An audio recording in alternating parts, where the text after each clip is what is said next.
Where's my papers?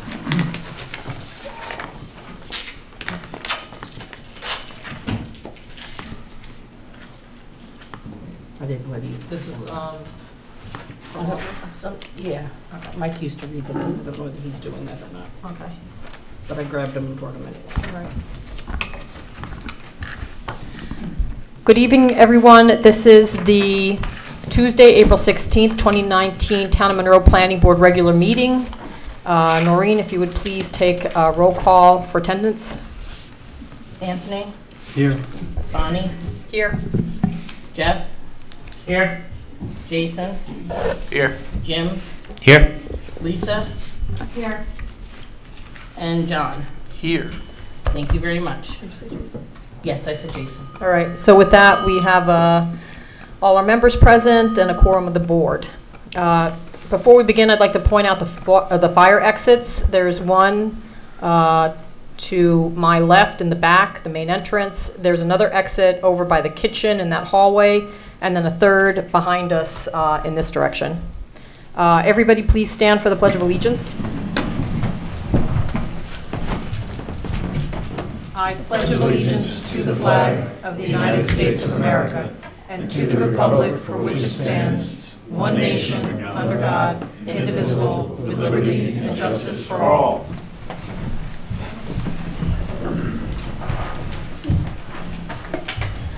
First item on the agenda is a returning project, Sherry Torah Trailer. If you'd come on up.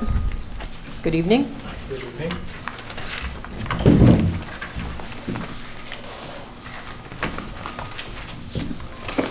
So I believe the applicant has requested an extension of the time period within which to fulfill the site plan requirements. So if you could explain the need for the extension. Sure. You may recall the board approved this back in September. It was for additional trailers on the site. We thought it would be a simple process. Turned out to be a quite complicated and arduous process.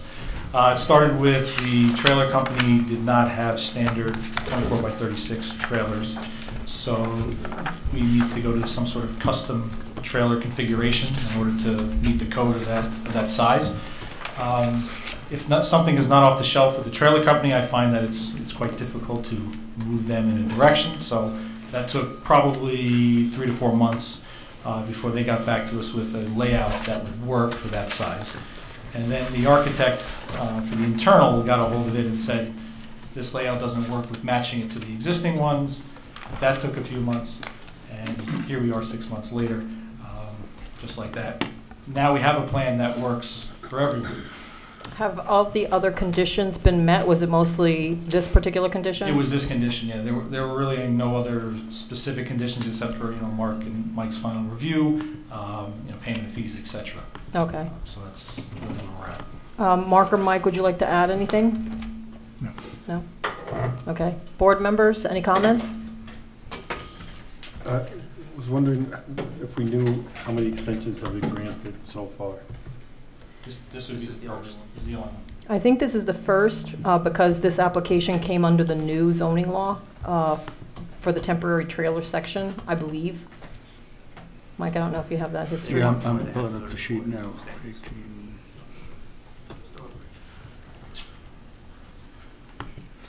Give me a second. Sure.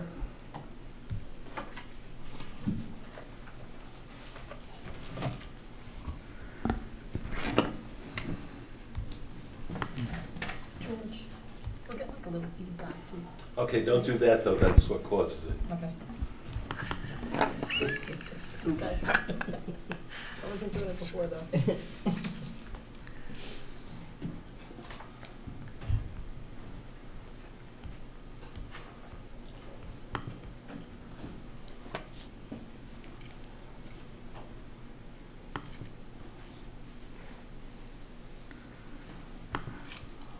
Okay, my notes show that the approval was granted on September 13th, 2018, and there have been no extensions granted.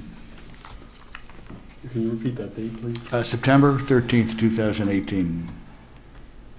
And do you know when it actually expires? Was it a 6-month extension? Let's see if I can bring up the resolution. 6 months.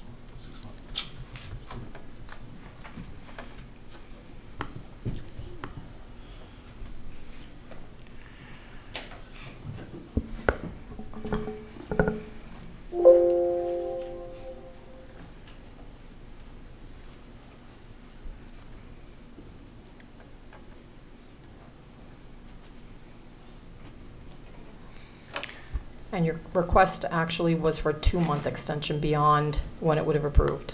Correct. Yeah, the plan that I've submitted to you is basically is our final plan. Final unit signature if it's good.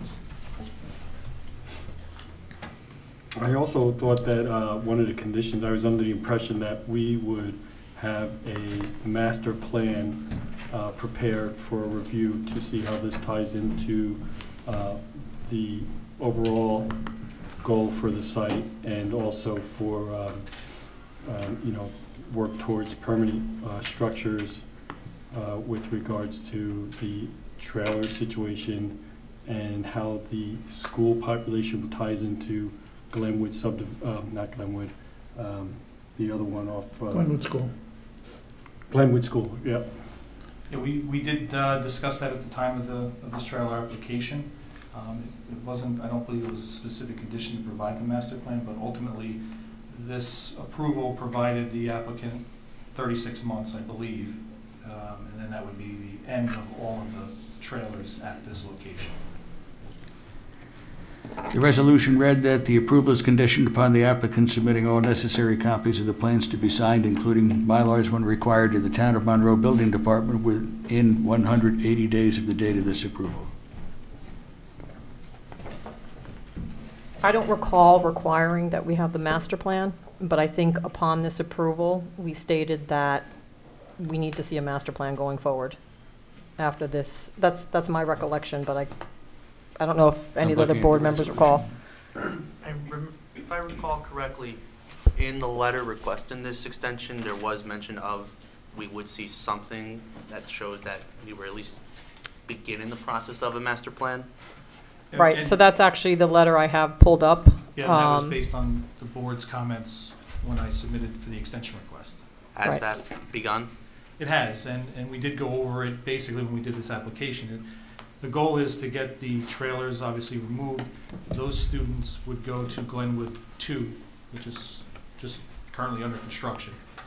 Once Glenwood 2 is pretty much settled out, they are going to apply for a new school site at this location for the boys. So right now you have boys and girls at the same location on Larkin.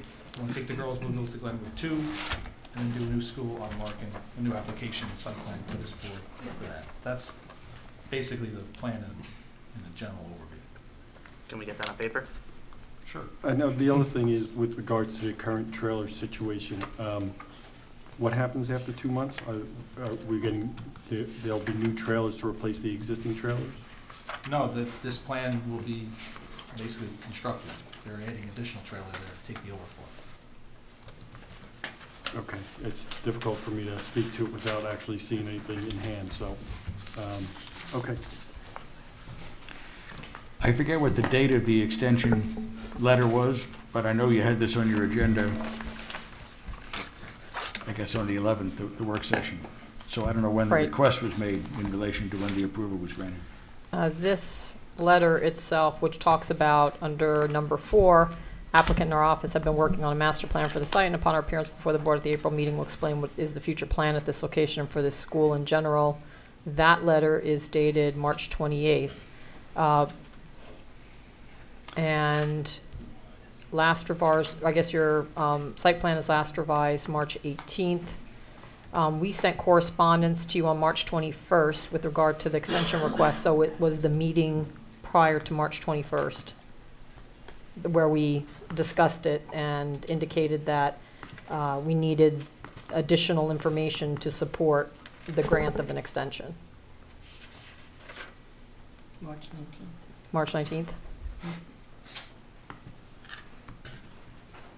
And I believe it expired, I think possibly on that date, What was the date? March 19th was the meeting. was the meeting, and I think the March extension 19th. request. The resolution was entered in the office of the town clerk on the 20th. Let me check that. 180 days later is March 19th. Right. So is the applicant requesting a 2-month extension from tonight? From the date of original, it would From have, March it would 19th. have to be from March 19th, the one that expired.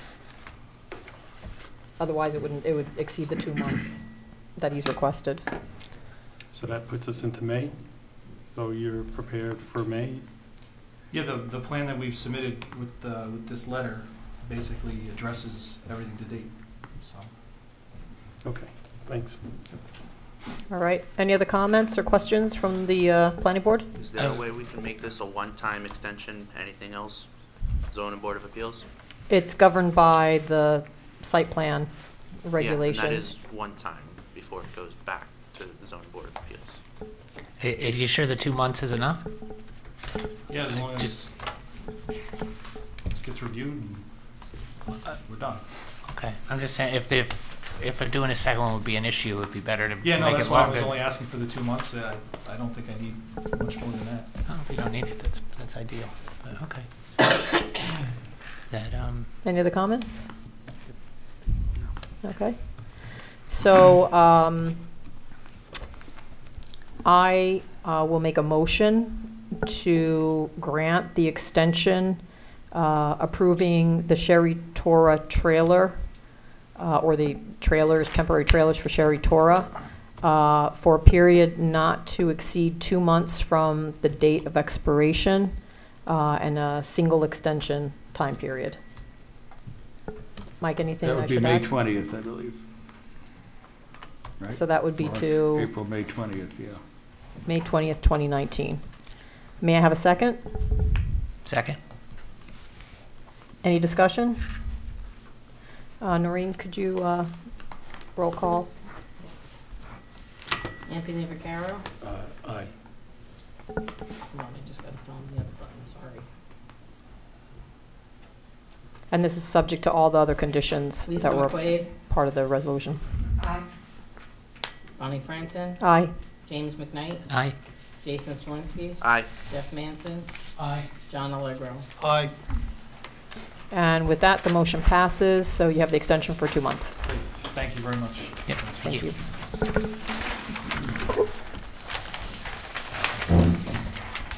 Mike, do we have a resolution, a paper resolution to sign, or do the minutes I can prepare suffice? one, but I think the minutes is good enough, really, for extensions. I don't think you need a resolution every time. Okay. It would probably be helpful if a paper copy of the resolution in the file had a pen note on the bottom With the nine that initials. said, yeah, April 19th, extended to May 20th. Okay. We should do that.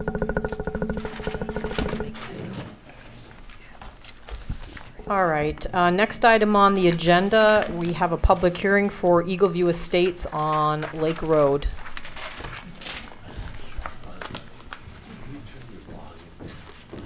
On your computer, on the speakers. I turned it off.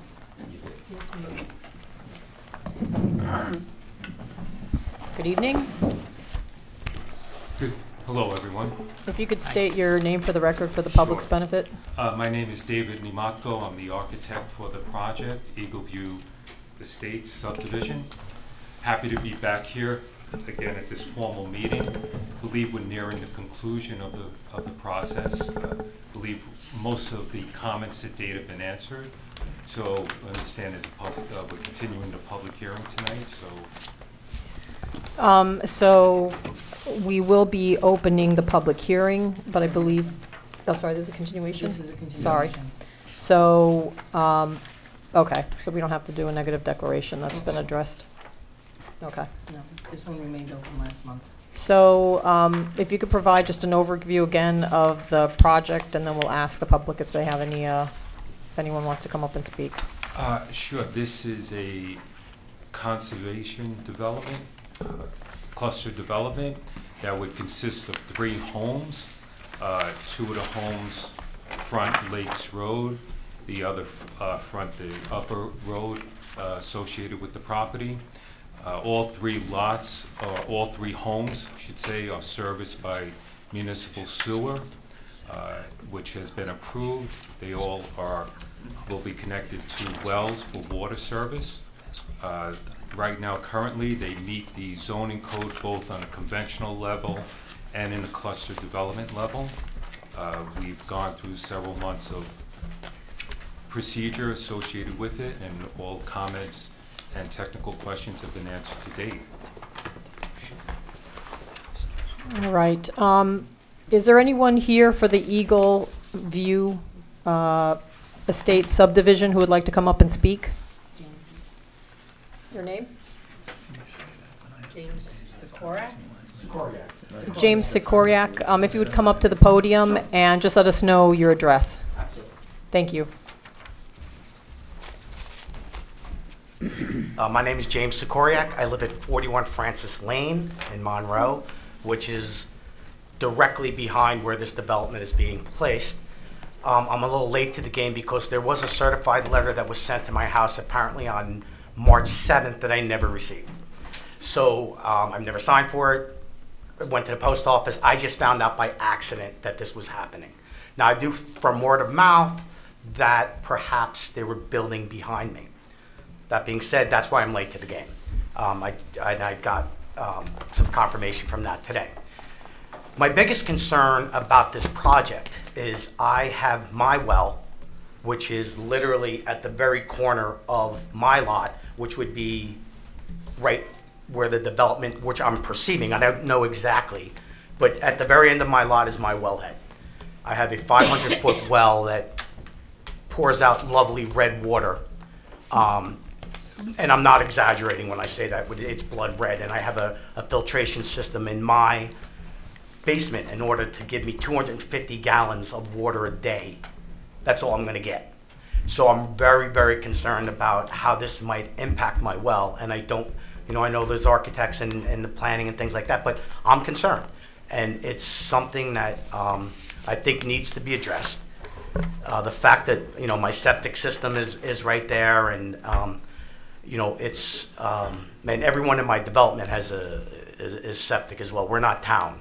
I know the road, Walton Terrace, which is 100 yards from my house, has septic. I do not. No one in the development.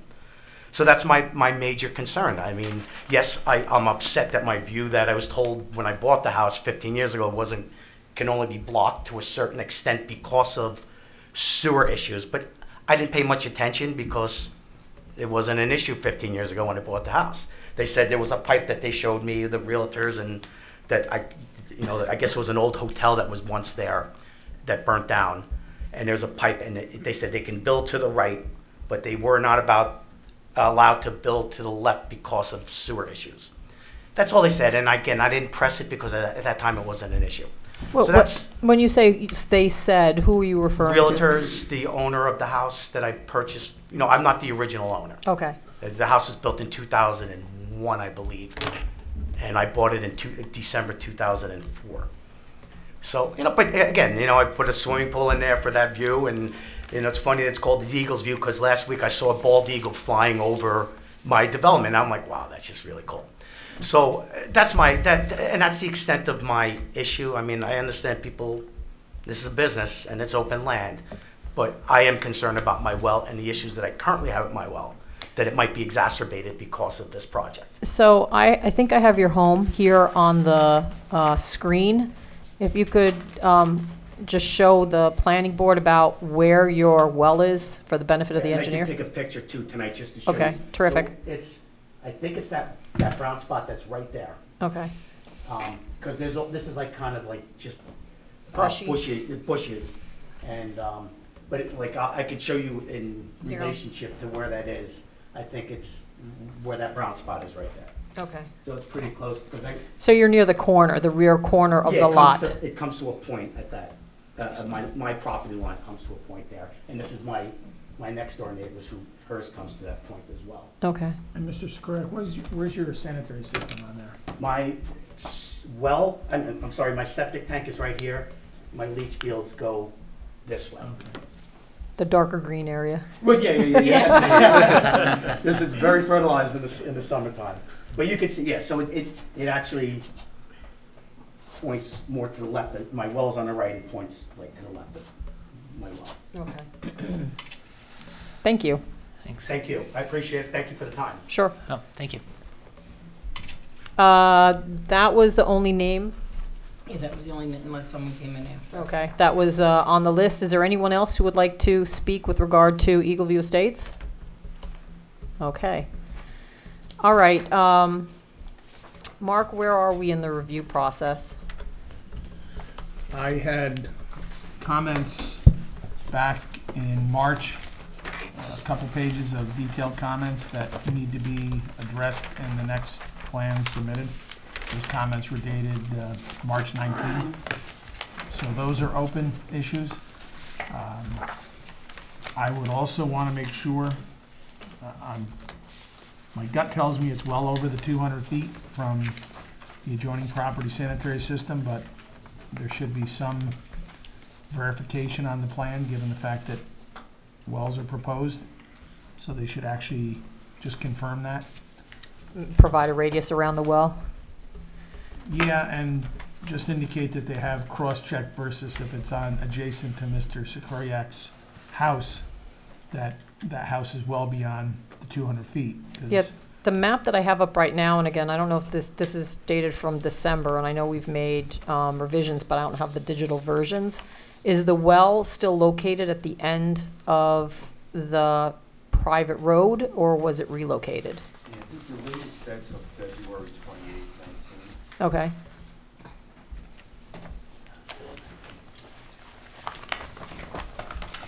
I have paper copies, but again, not digital as far as showing it on the screen. I just want to know where the well is, because it's definitely near that point. If it's this, unless you moved it. I can't see it. Oh, okay. Where were you playing? This is the only digital version I have, and it shows the private road, it dead ends, and then you have the well at the end, but I don't know that that's the current configuration. Yeah, the well for, it doesn't have a number, that's one of the comments, is that all the lots aren't numbered. But the one, I guess as far to the east, the well is immediately behind the house, which is very close to the adjoining property line. Okay. So that's my issue with spacing. I tend to be less concerned about the house directly off of Walton, because that proximity is similar to the neighbor's well as far as spacing to the sanitary disposal. But we don't know if there's a nonconformance on his lot, which wouldn't be the first time that I've seen nonconformances spacing of internal within existing lots. So we should have a confirmation. Okay. So in terms of infrastructure for this project, proposed project, they're connecting to centralized sewer services. Moodna Yes. Basin, right? Yes. So with regard to the water quality concern, as far as the well is concerned, they will be basically piping their wastewater. They won't be on septic. But we do have to see if they're meeting Department of Health standards for separation distances between a well and a septic, in terms of where they propose their well and the location of your septic system. I don't know, it depends on if it's uphill or downhill. Yes. And I think it's either 100 or 200 feet? It's 200 if the well is downhill, the sanitary, and 100 if it's level or upgrade. Right. So the well locations need to be clearly depicted for all three of the proposed lots, and we need to verify spacing to the adjoining sanitary disposal system. With regard to our well regulations, for this size subdivision, there aren't any testing requirements, any kind of pump testing or water quality testing in advance, or not so because it's a minor subdivision? Let me look and see. And I raise it because you had indicated the water quality for your well system. That's my big concern, even when you're drilling 3 new wells as well. All right. You know, is that gonna be a drain on my well, which is an issue? Right, and which is close to the wells that are proposed. Correct. Okay. So I think that's an outstanding item that we need to research, now that you've brought that to our attention. Thank you, I appreciate that. Anybody on the board have comments? I was just looking at the one well on the, what am I going to say, the left lot that faces lakes. There's the house and then the roadway and then the well. So it's much further away than that well on the existing house on Walton Lake, which is there's a house kind of between you and Walton Lake. His well is closer than this new well. Not that that closes the issue. I'm just saying it's a There's no house between me and Walton Lake. Walton Terrace, sorry. Walton Terrace. Oh, Walton Terrace. Oh, Sorry, yeah. okay. I misspoke. Yes, Walton Terrace. Okay, okay. Yeah, so it doesn't close the issue. I'm just saying that it's encouraging that it's further away, if that helps. Appreciate that. Yep. Here is Have the, we received the outside agency comments yet? No, and I checked. Not ready yet. So, We could not take action if we don't have the Orange County No, I General got Municipal Law The Review. end of last week, and they said they weren't finished with them yet. Okay. A65-8L says that the planning board will require the drilling of test wells according to the following schedule. Planning board may vary the number of test wells or waive the requirement entirely in appropriate circumstances. The planning board, in consultation with the town engineer or hydrologist, shall also specify the duration of the pumping test, the extent of monitoring of adjoining wells based upon the information presented by the applicant and existing hydrogeological data for the area in question. Number of lots, from 1 to 5, number of wells to be drilled is 1. Then 6 to 10 is 2, 11 to 23, etc. So it does require 1 test well to be drilled. And you're supposed to set the duration of the pump test and the extent of monitoring of adjoining wells. Now, Dave, is it your intent still to use the existing well that's in front of, I can't fail to have numbers on here, but it's the center lot of the 3. Is that existing well proposed to be used for that lot still? no, we're proposing a new well Okay. because of the road. See, we prepared a set of documents dated February 28th and a response. So we can address all the comments listed on the engineer's review without question. In addition to that, I can get confirmed the surrounding SDS or septic fields to make sure we have the distances required. I'll work with the surveyor on that to make sure it's done. Talk to the owner. I guess the That's within question, our control. We can schedule that. I guess little bit more of my concern is not getting the 239 referrals back. I think another concern is whether we have to do some kind of well test. And I don't Well, know whether the regulations state, could you do the testing on the existing well? I think that would be satisfactory if that were to be Yes. used. Or is that an old well? Is it possible that it's, I didn't think we'd have to have some information on that Okay. existing well. I don't know if the town has yet retained a hydrogeologist. So, I'd have to do some research. but if we have a party available Okay. that we could consult with, we could get that data on that existing well, determine if that's an acceptable test well, and then ultimately they'd have to put the 3 new wells in. Okay. Yeah. I mean, to be reasonable, this is a residential development. I mean, it is a low impact requirement on the water service. I mean, usually the well tests at 5 gallons per minute, 5 gallons per minute. That satisfies a standard home. So it's really a low impact requirement. I mean, I could see where the owner could be required to make sure that the 3 new wells satisfies that requirement when he drills it. I'm not sure that one needs to be done preemptive of the approval. Well, the Mike? code requires it unless the planning board waives it, and the code was put in place because of the experience of the town with a lot of areas where achieving 5 gallons per minute was not easy, and that caused significant drawdown problems on surrounding wells. So that's the idea, that a certain number of well tests be done that exceed what the health department requirements are, and it be coupled with a durational requirement and a monitoring to test for drawdown, so that even in a subdivision of this size, there still has to be one, unless it's clear from, I guess if you had 1 lot in the middle of the woods, not near anybody, you could waive the requirement, but it's up to the board. Yeah, my reaction, and again, I'd want the engineer's input, is that unlike an acre lot or a 2-acre lot where you're subdividing and there's separation distances, here we're talking about 3 dwellings where the wells will be located in relatively close proximity to one another.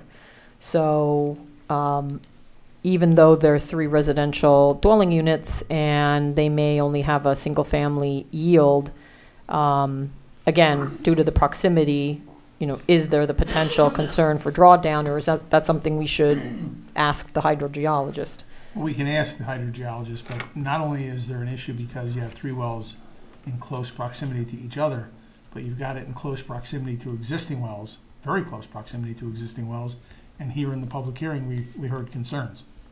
So on the other alternative, it was large acre with no neighbors and no concerns. I think that's probably the waiver ability. But on this one, asking them if the existing well is suitable for testing, to have that test done, I think is not a large burden. Okay. Given the code. Again, we work within the boundary of the existing code. I think just in terms of comments, so the one general comment that I still have is that given the layout with the private road, again, I know it's difficult with the steep slopes. We have the conservation easement in the front so that you don't have the buildings fronting to Lakes Road. But I just feel that there could be some still review of the arrangement because it seems that the houses relative to their size, the need for the driveways, et cetera, it just feels that they don't have enough room around the house for a yard or a lawn. They have the front yard, yes. I mean, that conservation easement area, they can't disturb and they can utilize it. It's their property. But in terms of a usable yard, if someone had a family and wanted to put swing sets, et cetera, I just feel that it's tight. So I don't know if any of the sheets, David, do you have the dimensions to all the yard, the different yard, the side yards, the rear yards? Yeah, they haven't. That's on them? I mean, they haven't changed much, Bonnie. Okay. That's why this was a topic we visited Yeah. a while ago, and it was confirmed at that time that with the private road location and design in association with the lots, the plan you have before you presents the best possible option. And we even discussed that at length about 2 meetings ago. So to relocate the houses at this time is burdensome, and yet it's not going to even produce a better result because of the private road. But in answer to your question, the houses along Lakes Road, the rear yard is 20 feet. The distances between the 2 houses are approximately 40 feet, and it's, over 190 feet from the front of the house down to the road. Right. To the front, there's a tremendous amount of space. To the It's conservation area. right on the northeast corner of the house that's closest to. I don't know what's going on here. Sorry about this. Computer's taking over. The lot that is at the end of the private road, that lot line between the corner of the house and the lot line, what is that distance? 12 and a half feet. Yeah. Okay. I know this is a concern. For me, it just continues to be a concern, although I know we've discussed it, so I'm just stating it publicly for the record. Again, any planning board comments at this point?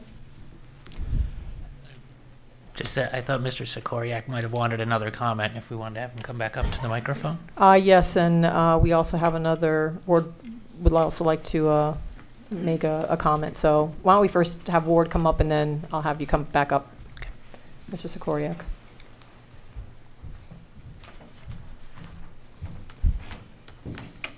Ward Brower, Conservation Commission.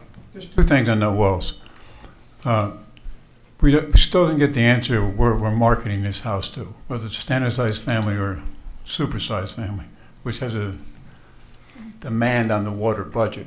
The other thing is, since this is on sewer, there's no recharging from septic into the ground. So you're dewatering the aquifer. I was just concerns. Thank you. Mr. Sikoriak, would you like to come up? Yeah, I forgot to mention earlier, the other thing too, that somebody mentioned was, I haven't seen the layout, exactly how it's done, other than there, but, like for emergency vehicles and ambulances and fire trucks and things like that, is it gonna be a suitable? Yeah, we had discussed that You did, at yeah. length. Yeah, I'm sorry, like I said, I'm late to the game. I understand that. I know Mark was One of the particularly. reasons why the road configuration is what it is because it required a review from both the highway superintendent for one waiver, which was a minor waiver, but generally to comply with the private road regulations and comply with the state code relative to access for emergency vehicles. So the access is gonna be from Lakes Road or from From Walton? Walton. From Walton, with a private road. Do you with see, a- can you see the image on that side? I don't know if is my Yeah, your pointer? pointer. Okay, let me see if I can zoom out a little bit here.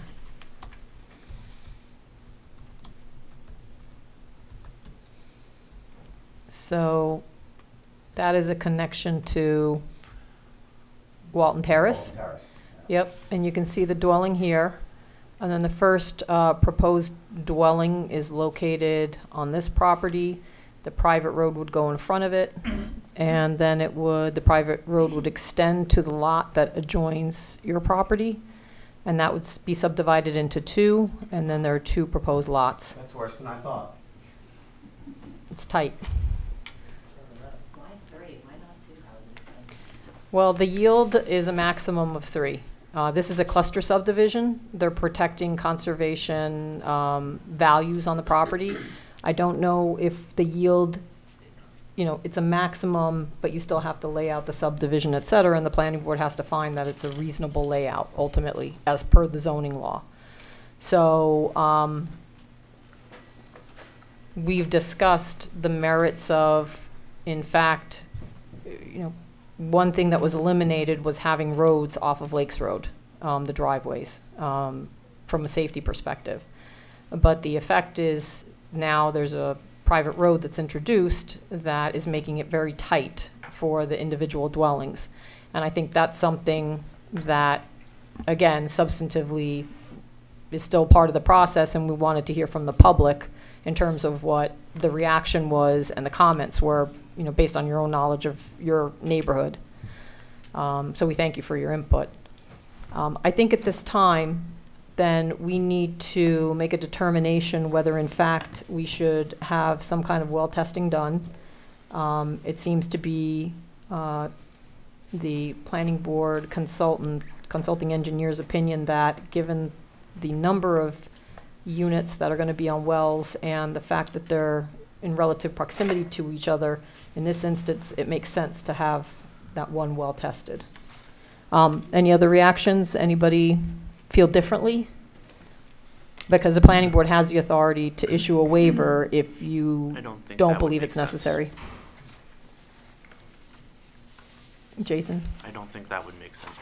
In light of this information, we should be testing the wells, and I think when we do dig, or when the applicant does do these test wells, it might be a good idea to get some of that water to the Department of Health for them to test. So, I don't know the protocols. I don't either. So, well, I'm going to rely on Mark and then the town hydrogeologist to provide their comments so that the correct testing is done. And my recommendation then, if there are no other comments, would be to leave this public hearing open. We'll adjourn it until such time that we've gotten the additional information, and you're going to coordinate with Mark Edsel, the town engineering. Absolutely. All right? Sure. Do you have any other comments? And we still are waiting for the Orange County GML as well. That is, yes. Okay. We need to get there as soon as possible, because that's going to hold up closing the public hearing, also hold up closing our documents out. Okay.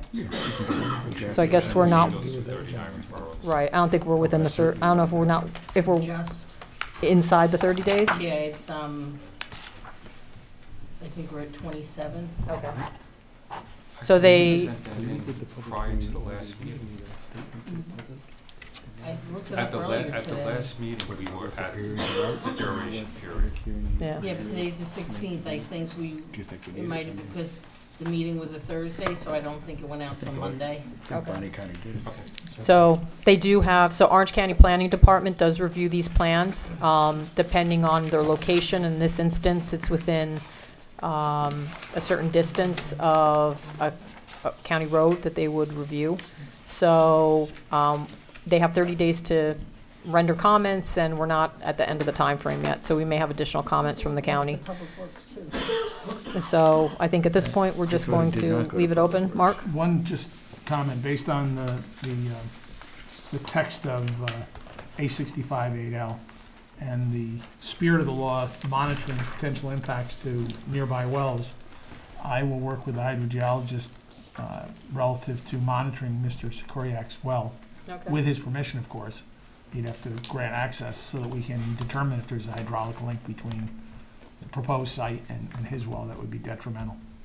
So you would have to provide your permission, and we'll get that from you. We'll probably want it in writing. It will be in writing, yeah. And we'll let you know the protocol, because we won't know what the drawdown is in your well unless we have monitoring equipment within your well.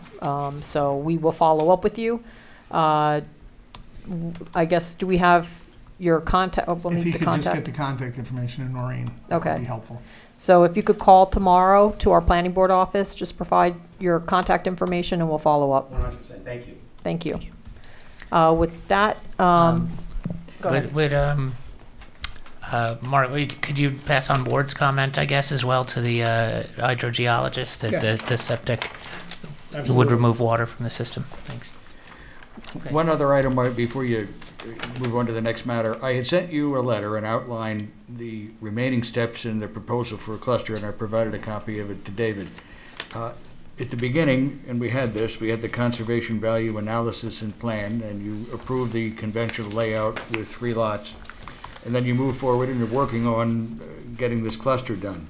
But when you've reached that, the applicant is required to deliver to you what the new code calls a conservation easement baseline report, and it includes a number of things. Most importantly, it needs to identify what are the conservation values that you, the planning board, have determined are in need of protection, and those have to be included within the conservation easement itself. So I've given you, and I provided to the applicant, a copy of what I propose to be your standard form conservation easement. We can change it any way you'd like. It's relatively simple and generic, but you need to tailor it under the general purpose by identifying which of the itemized protected things, like slopes, wetlands, floodplains, are the object here. And I suggest that what we do when we get there is to cross out the ones that don't apply, and then, of course, this would have to be recorded. Also, by your code, it runs to the town board, meaning the town board is the grantee of the conservation easement, but they need not accept it. So another stop that the applicant will have to make is to the town board, once the conservation easement terms have been worked out, to see if they're willing to serve as grantee. If they do not, they're required to recommend another not-for-profit, I assume a land trust, that would be the grantee. It doesn't provide what happens if nobody will take it over, but my recommendation then would be that a restrictive covenant be recorded in place of that, and the town be given the authority but not the obligation to enforce. But I just wanted to outline those steps here at the meeting, because we're going to have to follow through with those before the approval can be granted. Supervisor, what's the next meeting date for the town board? May 6th. May 6th. So perhaps we can get a memo to the town board, just expressing that we're going through the review process. This is a cluster subdivision. There will be a conservation easement, and whether the town board has any interest in holding the easement, or if we should be looking to another organization to do so. I can do that. Great. I think it's CC, Mr. Nugent on it too. Sure. Please, thank you. Yep. And then, I guess just a general question, Mike, that comes to mind in terms of condition. So these houses are proposed 4-bedroom dwellings. You have a general footprint, but ultimately, someone's going to come in and ask for a building permit. They may have a different configuration, but in order to achieve maybe additional yard area, et cetera. Is the planning board within its ability to kind of set limits on the size of the dwellings if you want a larger side yard or Well, it feels too when tight? you approve this, your code requires that they may not build anything larger than what is shown on there. So Okay. that will be self-limiting. I also have a condition inside the resolution in the cluster like this that the yard setbacks now become the individualized bulk requirements for this site, meaning if they want to build anything in those yard areas, they would need to get a variance. So we need to set the minimum yard requirements for the Yes. lots. Okay.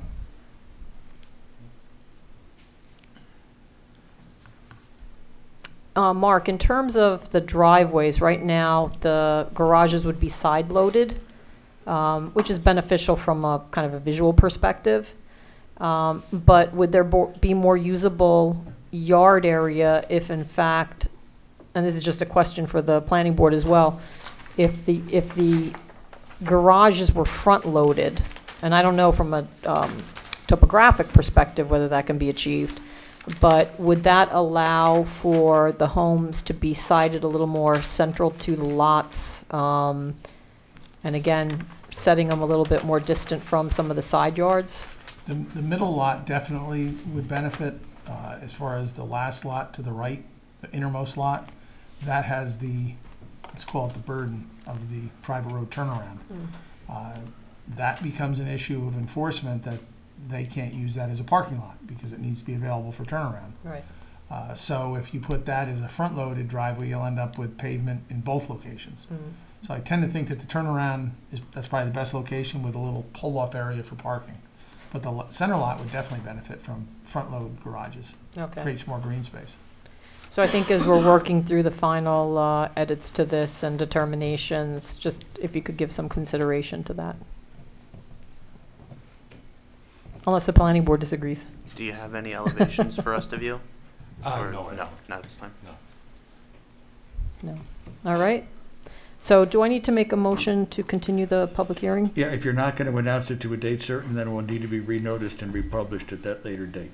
I'd like to do that because we don't know how long it's going to take with the well testing. So I make a motion that we continue the public hearing to a date to be renoticed at that time? Yes.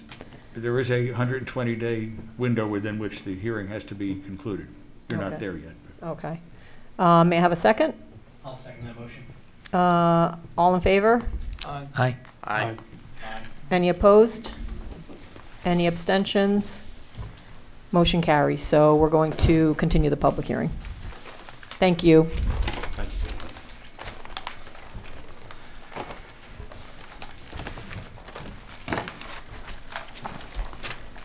The next item on the agenda, we are opening a public hearing for Kingsville Synagogue. Before we open the public hearing, I think we have to first declare a negative declaration. Yes. Okay. Do we have any resolution, or we're doing this by? No, because it will be incorporated into the ultimate resolution. Okay. So we'll let, oh. David's here for that as well. So just for the benefit of the public that's here, we did receive, I guess, probably close to 20 emails and/or voicemails making a request to extend this public hearing because the school districts, some of the school districts are out of session for spring break. And therefore, there are members of the public who may be on vacation, may not be able to attend as a result. So we will not be closing the public hearing this evening if there's a question to that. The first order of business is that for us to be able to open this public hearing, the planning board attorney has advised us that the planning board has to first issue a negative declaration. And what that is we have to comply with the New York State Environmental Quality Review Act, and we cannot open a public hearing unless we determine that this project will not have a significant adverse impact to require the preparation of environmental impact statement. While we are going to issue a negative declaration for purposes of opening the public hearing, If, as a result of any comments that you may provide us with that are part of the public record, if we determine that there may be a significant adverse impact or impacts in general, we have the ability to reopen the seeker process and to amend the negative declaration and to require whatever additional studies or reports we may need to be able to address any public concerns. So I just want to give you that as background because, again, we're going to issue a negative declaration based on the facts we have before us, but that can change as a result of any information and testimony we receive. So with that, I would like someone to make a motion that, well, we already did coordinate with the Village of Yes, South Blooming Grove. Yep, you are the lead agency. You issued that in January. Okay. So with that, I'd like someone to make a motion that this project will be issued a negative declaration. I'll make that motion for the sole purposes of opening the public hearing. Okay. May I have a second? I'll second it. If you could do a roll call, please. Anthony Vaccaro, Aye. Bonnie Francis. Aye. Jim McKnight, Aye. Jeff Manson, Aye. Lisa McQuaid. Aye. Excuse me. John Allegro, Aye. Jason Swansky. Aye. The motion passes, so we've issued a negative declaration. I'd like to start the process. Do I have to make a motion to open the public hearing? Yes. Okay. I will make a motion to open the public hearing. May I have a second? I'll second it. All in favor? Aye. Aye. Any opposed? Any abstentions? The public hearing is open. We'll first have a presentation by the applicant's representative, and then we do have a list of people who want to speak. After we've gone through that list, we will then call up anybody else who would like to speak on this matter. So, David, if you would start and describe this application. Absolutely. So this application is for a gathering place that would be used on 10 Kingsville Drive. It's an existing house. There is no change proposed to the footprint of the house, no additions or no additions to the existing house.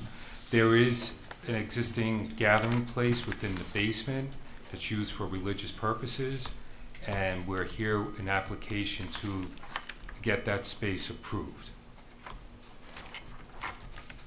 How many occupants might be Well, occupying that? we have a peak, this seating required for 18, and that's according to the letter dated February 5th, that would be a peak attendance. So at any one time, there would be no more than 18 in the entire house or in the gathering In the space? gathering space. Okay.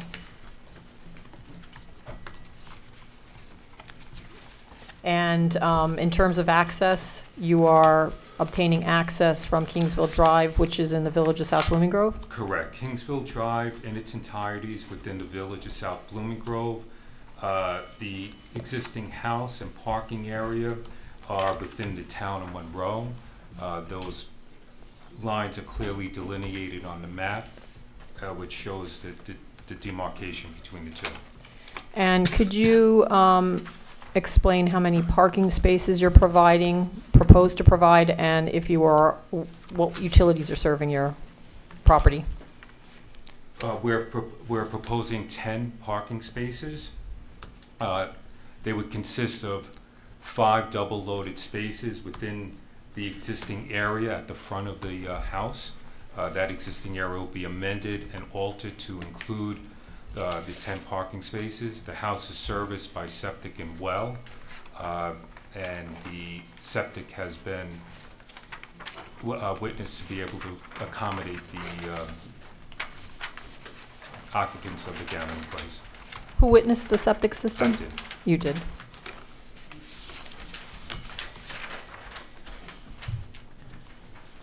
All right. Any other comments? Okay. So with that, may I have the list? I'm going to call up members of the public if they want to come up and speak. First name on the agenda is Alter Wagshaw. If you'd come up and use the podium to speak, and please provide your address.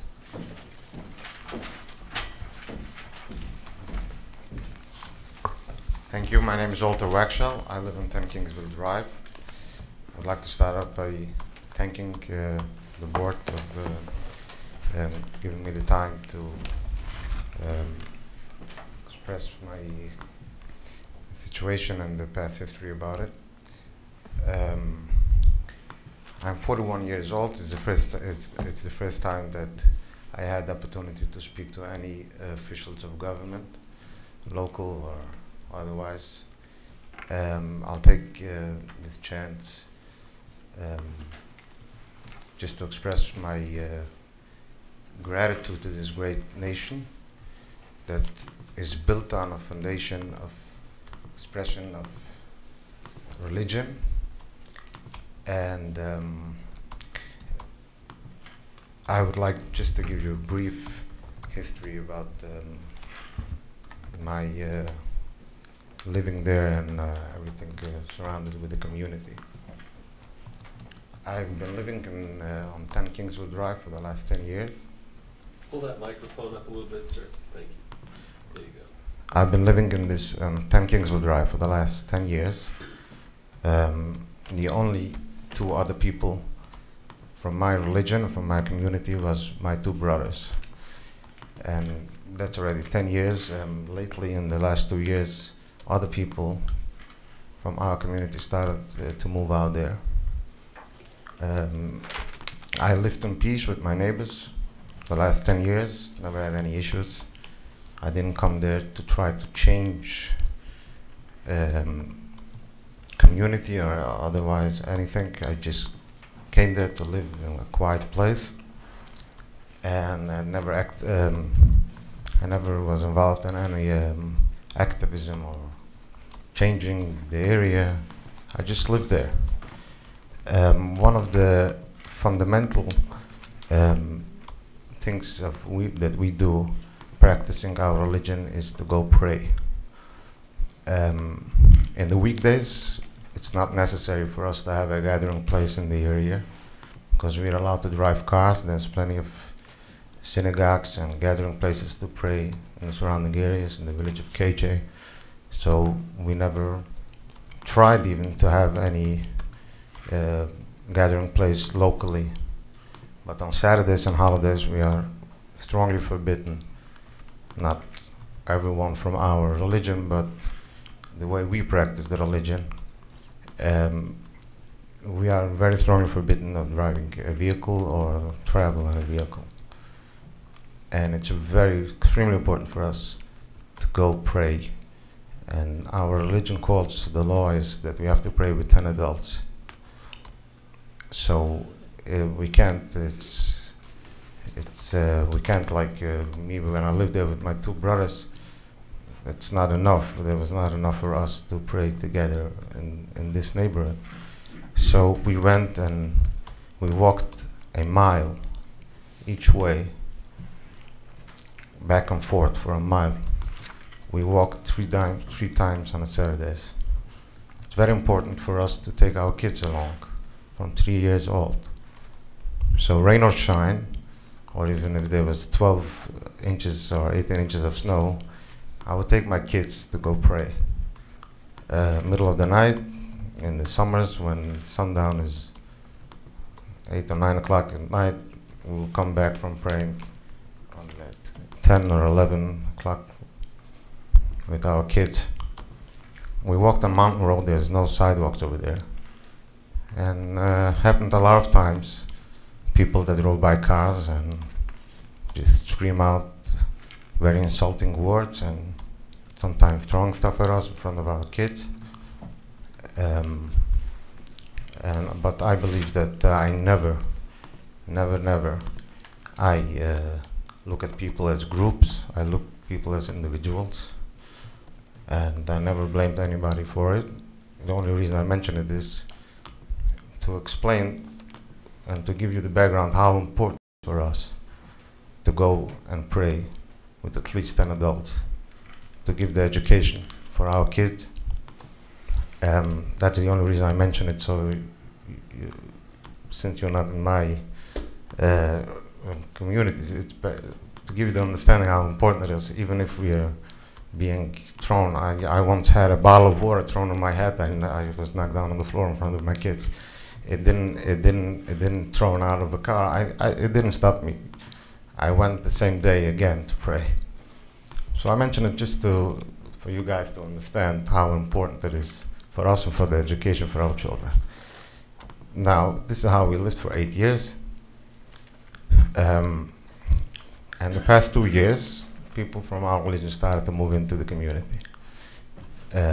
So in my house was always, we have a nice big place where it's convenient to put together. Now, we are not coming for the planning, but to trying to rebuild something or build a bigger synagogue. We don't want to build a community there. It's simple. We want our application is for 18 people.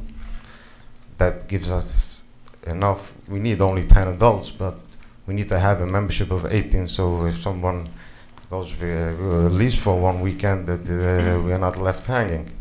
So we are not here to try to cater the whole community. There's 150 or 200 families moved in. Has nothing to do with us. We are not representing them. We are just a small, quiet. As I said, I lived there for 10 years. We're trying to have a small gathering place so we have where to pray. You don't want to change anything.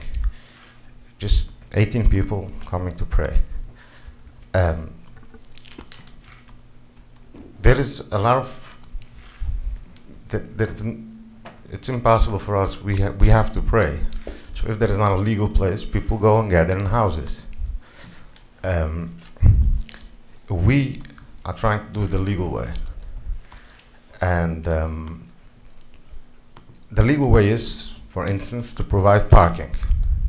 Now, in reality, this is never going to matter because no one comes on Saturdays with a car. We all walk. But we understand that we have to go by code, and we can't come and say, okay, we are not going to come with cars because it's forbidden for us to come on Saturdays on cars. We are going with the law and with the town code, and we spend tens of thousands of dollars for architects, engineers, lawyers, and testing the well and testing the septic, and it's going to cost us much more to do parking and everything that's. So all that we are asking is, we believe that our plan is exactly to the code and the law. And me personally, I think this is going to show for the whole community, for everyone, that going the legal way and going the right way. And it's been 1.5 years that we're busy with this, with a lot of money. And this, if the board will be good enough to approve this, it's going to show for everyone else that going the legal way, going the way that we are supposed to do, is actually working. And I believe it is.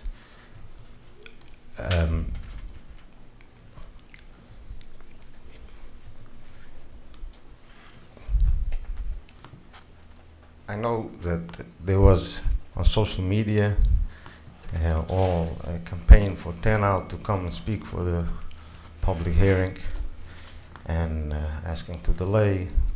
So I trust the town is making the right call according to fairness, and of course I have no problem with that, and I'm not. But what I'm saying, I just want to point out one thing, if I may. I don't believe that this is a competition. People from the community asked me if they should come here tonight.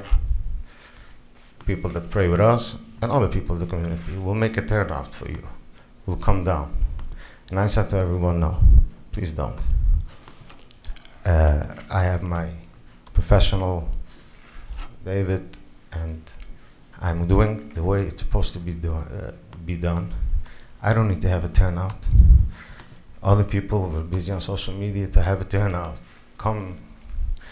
Now I have no, everybody is supposed to do whatever they feel the right thing to do. But just for the record, I'm standing here alone on my own choice because I ask people not to come because I believe that this is not a competition who has a more popularity showing. I believe that it's for the cause and what is just and what is legal and who followed the code and the law. Thank you so much for your time. Thank you. Would you mind if I ask you a couple questions? No. Since we 100%. Thank you. Since we have the opportunity of having Yes. you present. You had mentioned 18 people would be the maximum that you have to pray, and you mentioned Saturdays and holidays. Is the proposal to use the shul, the gathering place, just on Saturdays and holidays or other days of the week? And if you don't have an answer, you can provide it later, just... It's a clear answer. The 95% of the time, this thing is for Saturdays and holidays. This is the reason we're doing it. But to be honest, it might be a time once or twice a year. There's a special gathering. There are certain holidays that we are allowed to drive by car. So I don't want to say that it's never going to be a time that it's only going to be in Saturdays and holidays. But my best estimate is that maybe once or twice a year, same way that families have Thanksgiving or any other days that they have a big turnout for family, something to that effect. Just on sometimes the community can decide, for those, if someone is familiar, we have Hanukkah, right? So it might be a Hanukkah party, which is allowed to drive at that time. So I don't want to be standing here and say that it's never going to be a time when people will come with cars. Right. And I don't think we're talking about necessarily a family party. No. People have holiday parties and Thanksgivings, et cetera. We're actually talking about the operation of what we're calling a gathering, place, which is the subject of the special use permit, which is in front of us. Right. My only thing that I mentioned, family, is just to give an indication that it's not going to be like a big turnout. In residential areas, when people have a strong attendance on a family time, they also have more cars than expected. What I'm saying is, this is not a community. This is not going to serve as a community of 30, 40, 50 people that on those days, once or twice a year, is going to be like crazy traffic and stuff. The whole thing is consistent of 18 members. So if there is going to be once or twice a year where you make some party that in a day that's allowed by cars, the maximum is going to be, we are providing 10 spaces. That's my point. The 18 members, because you said that you have to walk and you wouldn't be driving, or do those members, are they present now in and around? Yes. Okay. Yes. So we're not talking about additional, you're saying they're existing homeowners, whether they're in Monroe or South Blooming Grove, they're existing now and they would walk to the facility. Correct. Thank you. I don't know if any other planning board members have comments. Would you be able to provide some sort of congregant map? This way we can verify the actual address or the place of residence with Department of Finance or Real Property with the county? I'm sorry. I'm not sure. Could you repeat, Jason? Well, I'm not sure I know what you're asking for. For the existing congregants that are already there, would you be able to provide us with a congregant map that basically says that they are within walking distance or that we're not coming in from far and wide? 100%. Thank you. I would like to point out, if I may add one more thing. We started praying there, and I'm asking for forgiveness. We didn't do it with a permit. But then people learn every day in their life something, and I regretted it. And about 2 years ago, 1.5 years ago, I started this process. And I just want to let you know that since then, we halted all the services, and we find other ways where to go, but we are waiting for this approval, and we're not continuing until it's going to be legally done. May I ask a question? Yes, please. So if you have 18 congregants, what if your concept grows and a 19th person wants to start attending? You know, how would you turn that person away? And you don't need to answer that question, but you know, how would you start to distinguish what are visitors to your house for a different reason to attend, and who would be visitors to your congregation? And you know, I think it would be difficult to have, you know, 19 people show up, and you know, to have to be in a position to turn somebody away. I mean, how would you control that or regulate that, or have you thought about that? Very good question, and the answer is that our goal is just to be able to pray, and the religious requirement is 10 adults, as I said.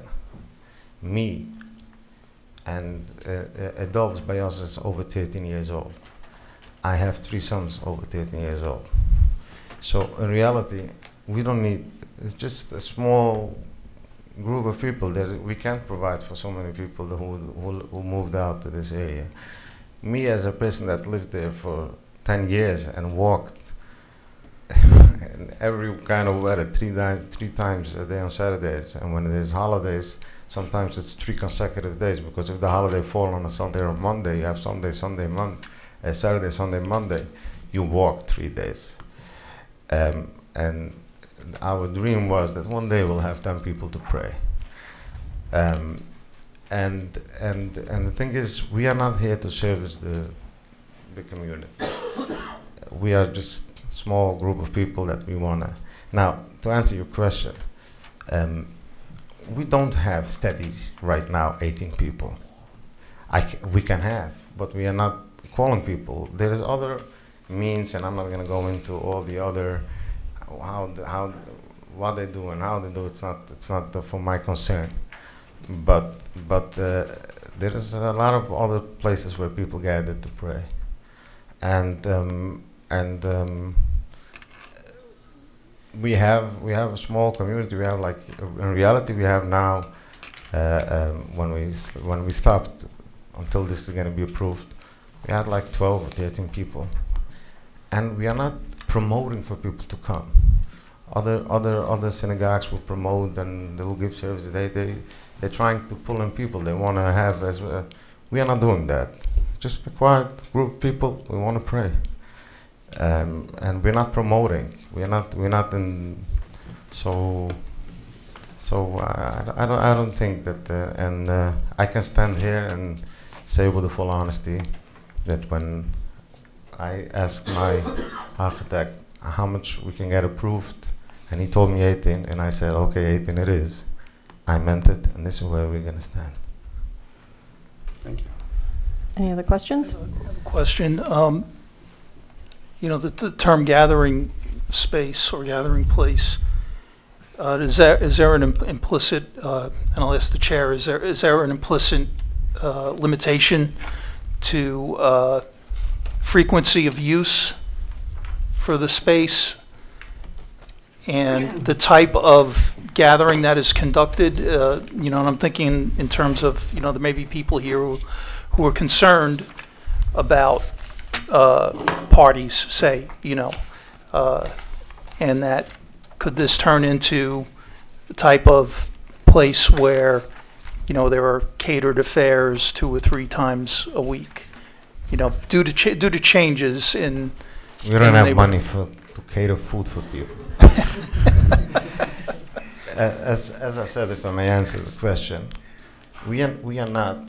There is certain synagogues where it is a big community synagogue. They cater food. They make parties. This is not our goal. This is not what we do. This is just a gathering place to pray and go home. We are a group of people, to explain it to you better, we are a group of people that we are actually not too social. We don't, you'll never see me by any community big gatherings or planning board. There's stuff going on in South Blooming Grove. I was never at a planning board meeting. I never spoke in public, and I'm not involved in community affairs. I'm just a quiet person. and we are actually a small group of people that don't like the parties and the food and the big social events. Otherwise, there is big congregations where to go to. So we this is actually the idea of the synagogue, not to do big parties. John, a couple of things if I could. Your code has specific requirements, or let me put it this way, general requirements for special permits. They're recited in the draft resolution. They go A through N. And then the gathering place special permit has additional criteria that are numbered 1 through 18. Some of those become conditions of the approval that will limit the dates, the times. So that's issue number 1. Number 2, occupancy limits of the building code apply, and the resolution, if this matter is approved, will include a limitation on those occupancy limits. Thirdly, the narrative that's submitted that may need to be amplified will be attached to the resolution, and no activities that aren't within the described activities, and they need to be specific about dates, times, total numbers. Those would become conditions of approval. Yes, those are all enforcement issues, but they always are enforcement issues. But at least those limitations are set and an enforcement action can be brought in the event they're violated. Thank you. So just a couple points, and then maybe before Jason, we get to you again, maybe Jeff, because I know you've had a question, and then we'll open up to the public, but also to respond to your question, John. So the definition itself limits the number of people in a gathering place to 50. And of course, it depends on the size of the property and the size of the building involved. And also it states the area of assembly shall not occupy more than 30% of the total square footage of the residence, excluding bedrooms, corridors, bathrooms, and kitchens. So there's a limitation as to how much of the residence can be dedicated to the use. And then in the actual gathering place special use permit standards, it states that there's a renewal process. So as time goes on, if the occupancy increases to a point where it exceeds, the certificate of occupancy and the special use permit, then they would have to come back. Otherwise, they might be in violation. And they are supposed to provide us information on hours of operation, characteristics of the use, and what the neighborhood can anticipate, and then our decision is based on that.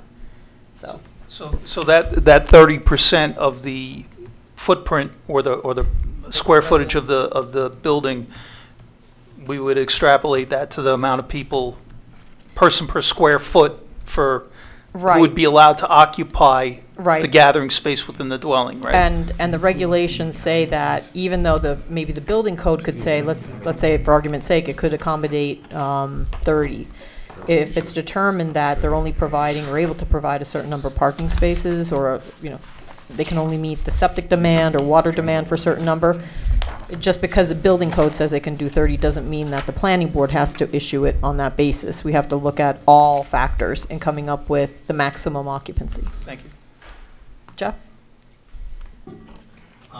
Yeah, Mr. Weichel, first of all, it's nice to have you here tonight to represent your application. It's really helpful to get direct insight, especially in a situation like this where we're trying to understand the nature of what's going to be going on at the gathering place. I just want to drill down on it. So when David first presented the plans to us and we were looking at the interiors, there are 18 seats in the synagogue area. So you mentioned needing a minimum of 10 adults, which would be anyone over 18, over 13. Yes. If I'm following correctly. Yes. Your family in its entirety is part of your congregation? Would that be an appropriate term? Yes. Okay. How many families currently are in the congregation? All right. So since the last year and a half, a lot of things changed. So fortunately, most of the people, they have already their gathering places. That's fortunate for us because we want to really keep it a quiet place. Just I would estimate that it's not going to be more than 4 or 5 families. So my question is this, because one of the things you mentioned in your verbal narrative to us tonight is the importance of involving your children really from age 3 and up. And so with a limitation of 18 seats, a need for 10 adults, I guess my concern is, are we providing for enough space? Does this space provide for enough space for when you start taking into consideration adults and children? If you could just explain how that dynamic works, because that's where I'm getting a little lost in the number. It's not a gotcha. I'm just trying to understand the nature of who's using the space. As I said, we don't have 18 people. For instance, me, I have 3 boys. So it's one family, it's me and my 3 boys. Then most, not most, but I would say that our children, it's included 10 people, 10 adults included the boys from 13 and up, and the girls are not. We are not providing services for women. So it basically it evens out, and we don't have right now, and we don't plan on to have a full 18. We are just going for the permits for 18, so to make sure that we are okay. But our goal is 10, 12 people. Okay. So when you're talking about 4 or 5 families, you're talking about the male members? Yes, 100%. That's important to understand. Thank you. It's not only that in our community, we don't pray, even in the synagogues where there is women, we don't pray together. There is a wall between. Mm-hmm. If you come by, you'll see no such wall. So no women going to be. And the reason for it is because the women is not required by our religion to go, every Saturday, every holiday, only on main events. And as I said, this is not the main the women don't want to come. It's not that we exclude them. I just want to bring it out because it might sound weird. The women have a very high place in our religion, and it's just they are exempt from it. They don't have to. You're explaining the nature of how it works at the services that you're going to be having in the gathering. All right. That's the insight we need. Appreciate it. Thank you. Thank you. I think we'll hold on any board member comments at this point, and let's go to the public because they're waiting to speak. So thank you very much. If I can have just one more point? Sure. Really quick. I want to bring out a point that there's nothing changing in the surrounding areas. Some of the social media said that this property is partially in town of Monroe and partially in Blooming Grove, which is wrong. Not an inch of this property is in Blooming Grove. It's only in town of Monroe. And this is not going to change anything besides 3 people walking to come to pray. 3 or 4 families, which they will do anyhow because there is a lot of gathering spaces where to pray. And this is not going to affect anything in the surrounding areas. I appreciate very much your time. Thank you. Thank you. Thank you. All right, next name on the agenda is Bonnie Rum. If you would come up and let us know your place of residence. Hi. Hi. My name is Bonnie Rum. I'm at 64 Shore Drive in Blooming Grove. And I'm here in part because you did a fine job in speaking, considering it's your first time especially. However, the road does let out onto the town, in the village of Blooming Grove, South Blooming Grove. So it is a concern. So traffic, whether it's walking or driving, would be going through the village. And there's a lot of concern about that. It's, I believe, in a cul-de-sac, which means, so it's a dead end, so things will be gathering. There are people, other homes there as we speak, and have been for a very long time. And I appreciate that you're continuing the hearing because I know of a number of people who wanted to come. The fact that Mr. Wachtell wants to do things legally, I hope everybody will do things legally. When it's not done that way, there's a lot of resentment and anger. So let's just accept that we all do things legally.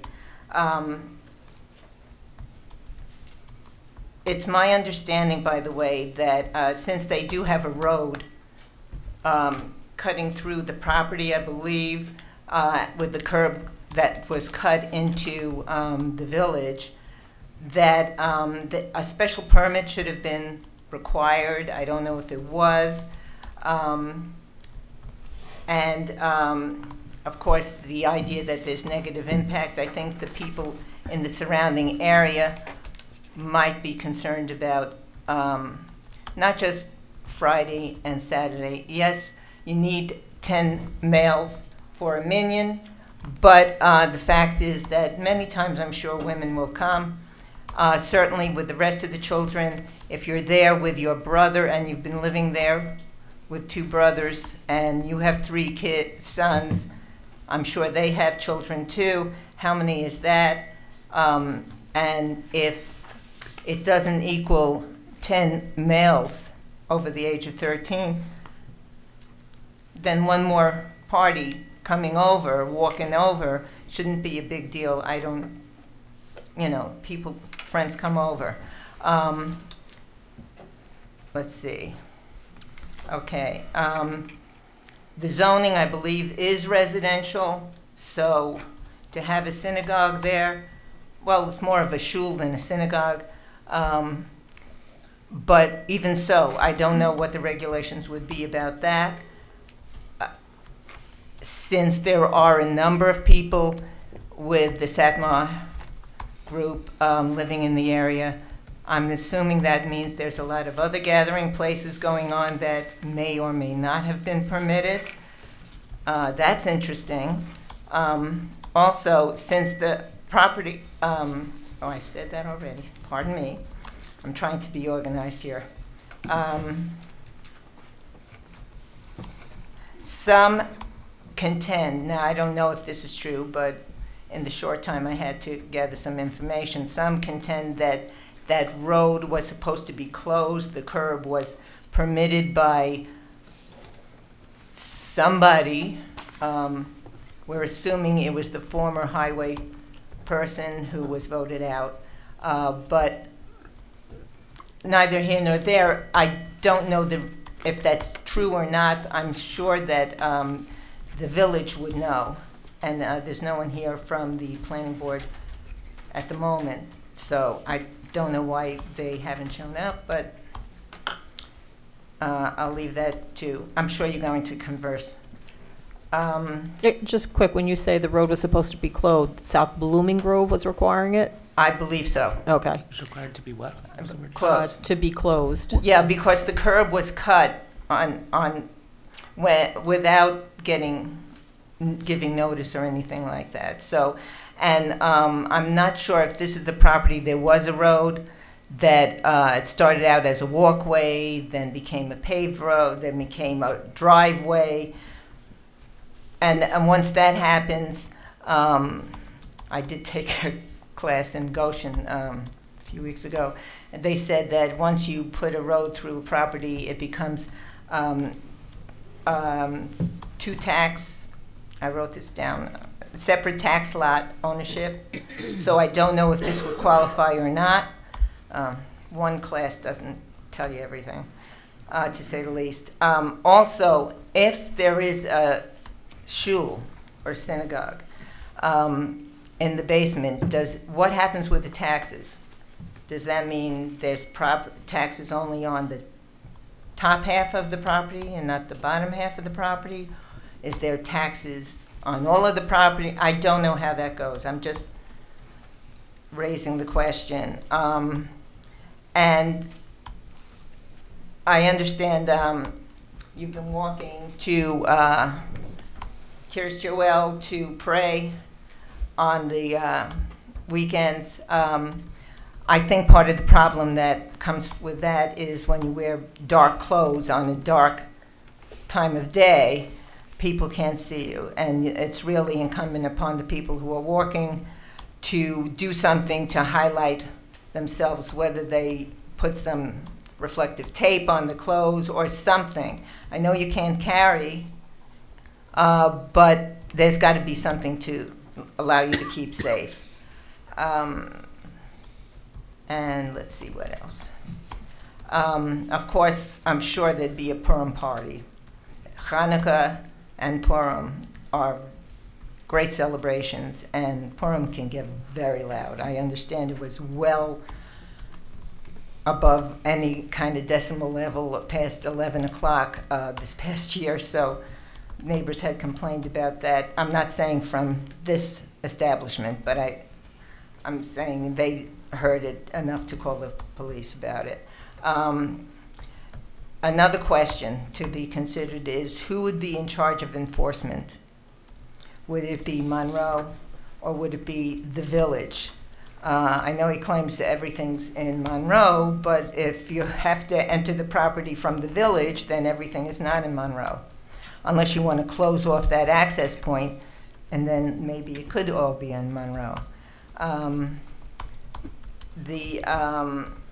Again, when you're talking about kids joining in, and he said he walks with his kids, and they should be there from the age of 3 and on, those kids would be there, but most likely, but not participating in the minyan, just observing. But where would they be?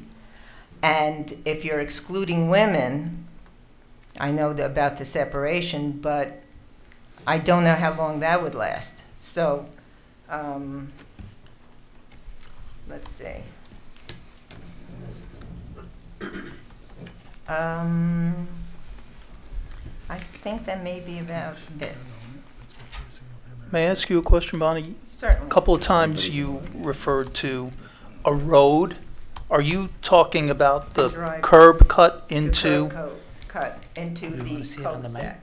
And then you said something about something that was a footpath and then a. Well, I know what happened. I'm not sure if this is the property that it happened to, so I'm saying that, but I don't know how this was constructed originally. I don't know if this is the property that started out having a footpath access and then it expanded. It may not have been. It could have been from day one that it was a driveway, which is what it would have to be certainly to get any cars pulling into a parking area. So I'm not sure how that began its life and, you know, the time. The house was built without a curb cut on Kingsville to the house? Is that? That's my understanding. I could be absolutely wrong, but. Okay.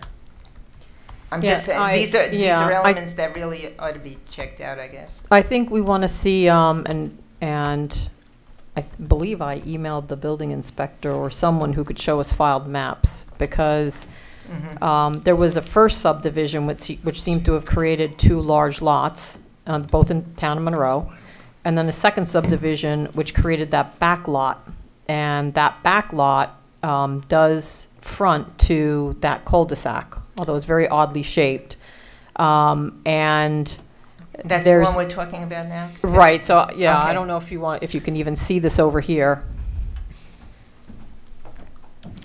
So this is the lot in question. There was a subdivision, I believe, that involved 2 or 3 or 4 lots in this area, and then I think subsequent to that, these 2 were subdivided. And so this property ends up getting access to the cul-de-sac in South Blooming Grove. I have heard that there were, as part of the resolution and because of access, whatever happened, there may have been conditions imposed, but we don't know, so we have to research that. That's up, to our building departments to review that.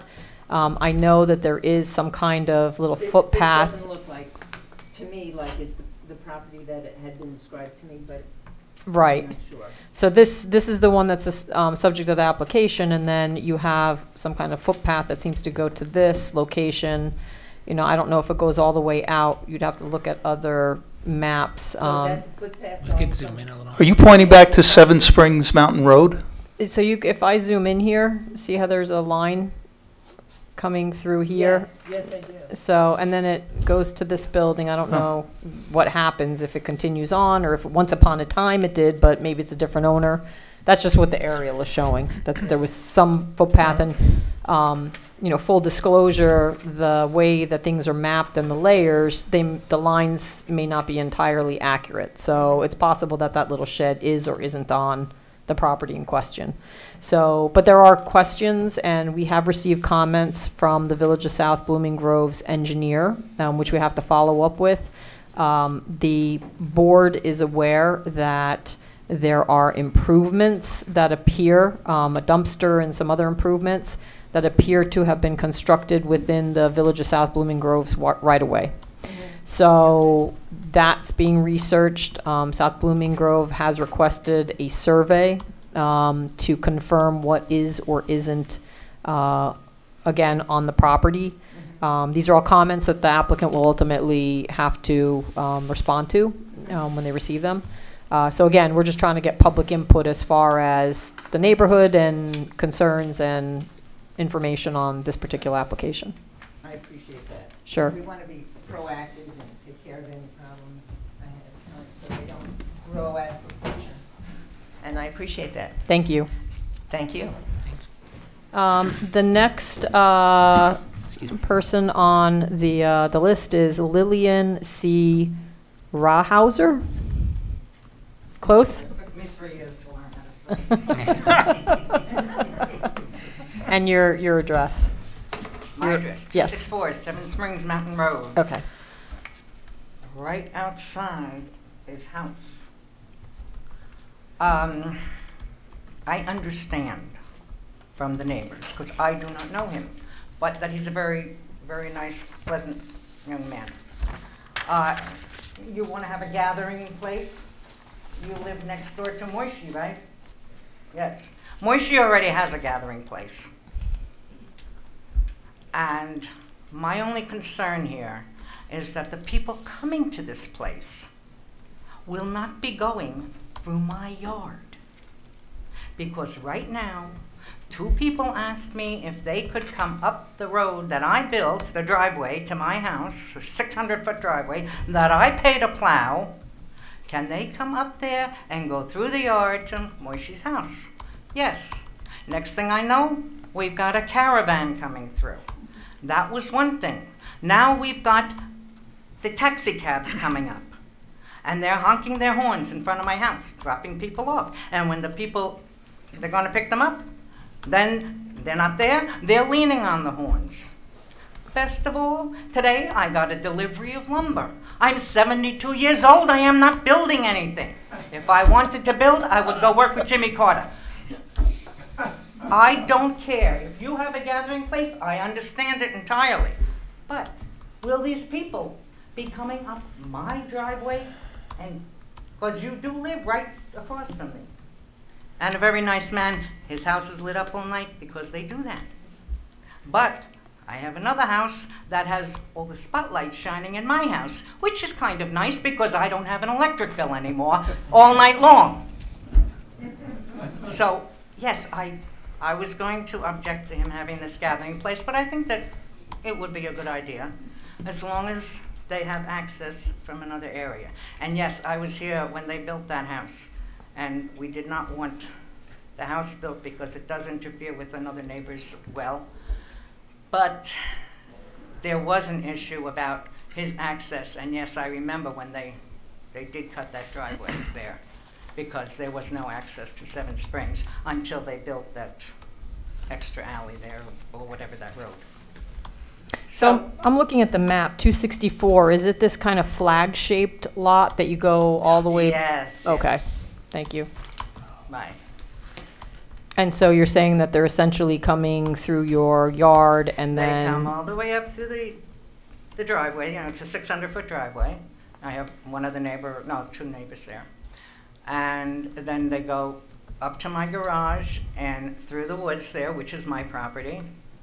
And I'm not happy about it, especially when we have it, you know, 1 or 2 o'clock in the morning, and who's been drinking or something, and they're screaming at the top of their lungs outside my bedroom window.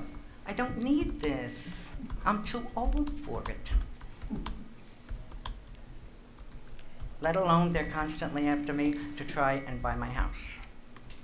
which started 2 hours after the coroner took my husband out of it.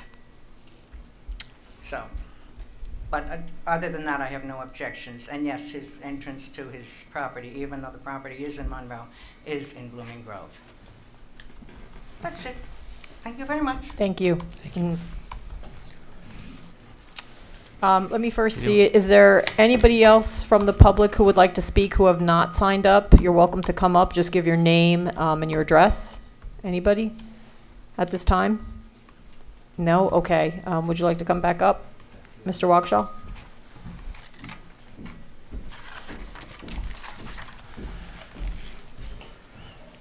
First, thank you. Before I respond, I would like to clarify a few things that Ms. Rohan, I would like first to respond to this nice lady, Ms. Rohauser. I understand exactly what she's talking about walking through her property. I live it myself. If you go there, you'll see that I built a fence. And I did it for the same reason, because, as she said, Moishi, which I'm not going to discuss here because it's none of my concern to speak about other people. People walk through our property as well. As I mentioned before, it grew out for a quiet place where I went out to live for 10 years ago. Grew out to be a larger community, which has nothing to do with this project at hand. We didn't move out there lately. We're there 10 years, and we are not here. I'm stressing this again. We are not here to service the larger community, and people walking through Mr. Rohauser's property has nothing to do with this project. Just the opposite. We also had this issue that people started to walk through our property, and this is why we built the fence, because we don't want people to walk from Seven Springs and Mountain Road. Not to us, not to anyone else on our property. We have the same issue. Can I ask a quick question? I mean, you mentioned Moishi. Where is this property? Is it in South Blooming Grove or in Yes, Monroe? it's right next door to my house. Okay. It's a private home, and people pray there, and people come there to pray. He built it out a bigger. Would you want to show us on the map where Moishi's house is? That helps. What is the number? 8 Kingswood Drive.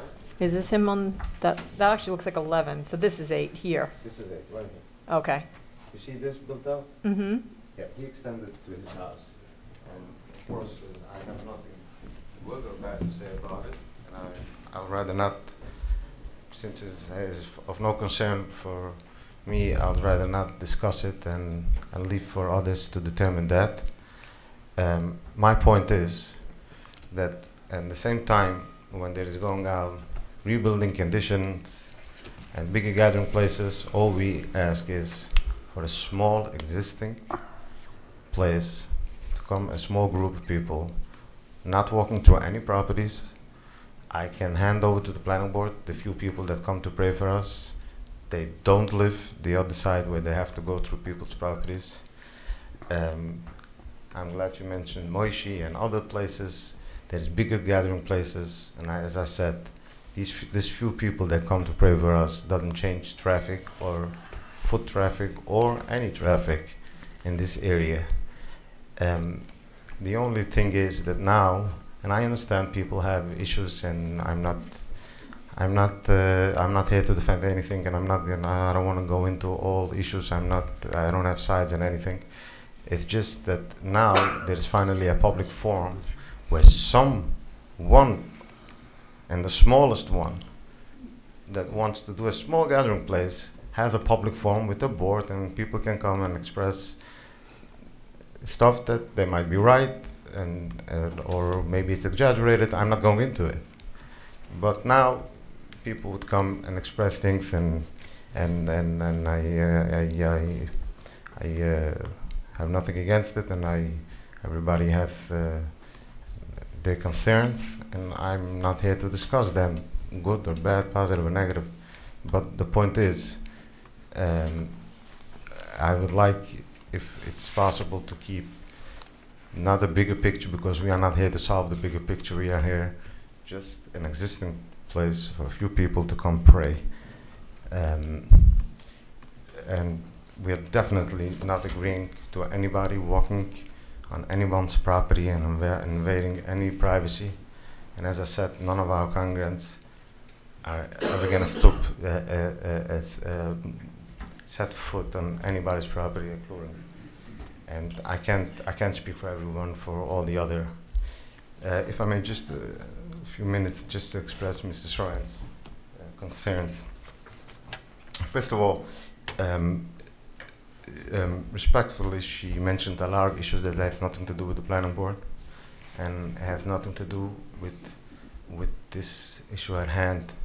As far as taxes, I don't know, whatever the tax code is. We're not here to discuss tax code and stuff. We are doing everything legally, and if it's going to be a hearing for tax code, we'll discuss tax code. As far as us being Satmar and all the anger that people have in different groups, so if it matters to this planning board, we are not Satmar. We are actually people, just a small group of people that want to pray with 10 adults quietly. And all the other issues surrounding the bigger community have nothing to do with us, and we wouldn't discuss positive or negative about it. As far as walking without reflection and on black in the middle of the night, and this is the reason why I received a bottle full of water in my head, because I was dressed black. No, actually, when I walk with my kids in a dark street with no sidewalks, I actually had reflectors. And I don't know what this issue has anything to do with this planning board, but since it was mentioned, I would never put in danger my kids. And I don't think I was throwing bottles of water and anti-Semitic and very bad slurs in front of my kids on the lowest level that has anything to do that I have a black coat. And again, I don't judge people by groups, only by individual.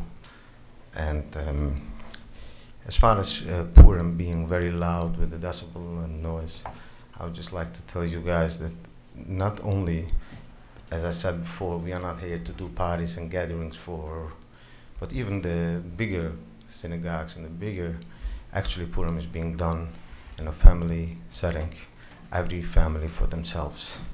Now, if people that celebrate Purim live in the area, might be some noise, just as any holiday in any community. By us, it's called Purim.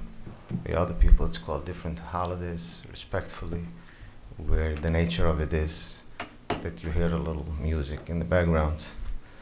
And some people call police, and some people don't. Depends on the level of tolerance to other people.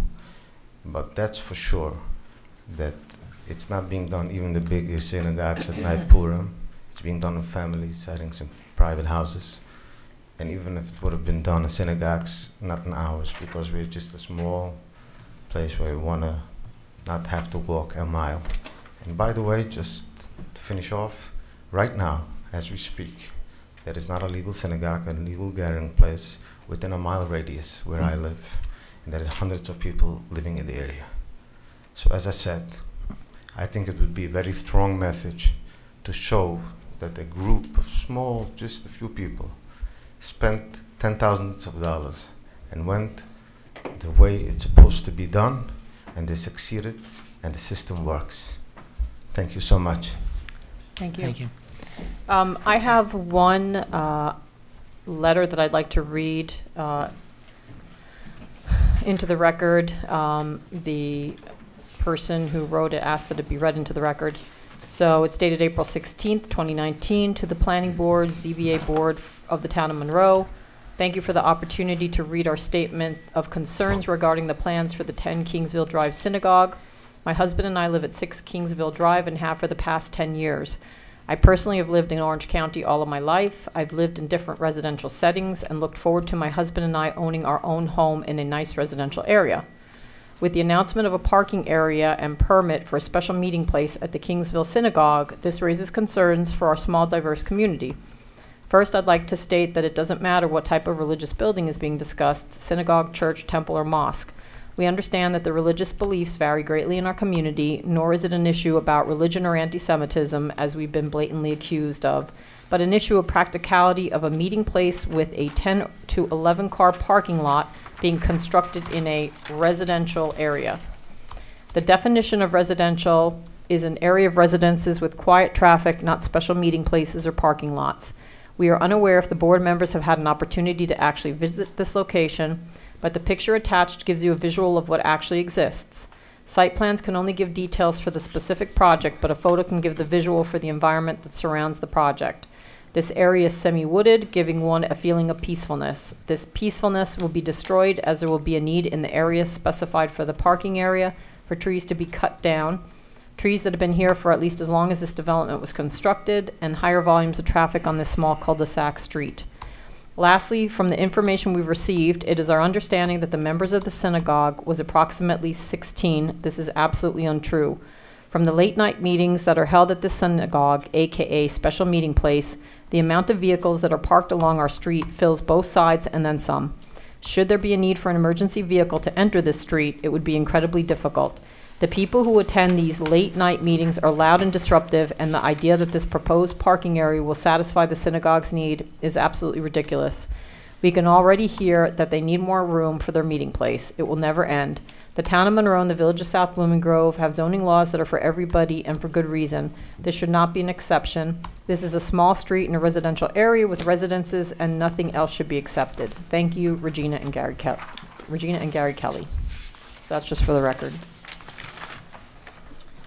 I'm gonna 3 seconds, and then yeah, because we have another public hearing. So. I'm so sorry.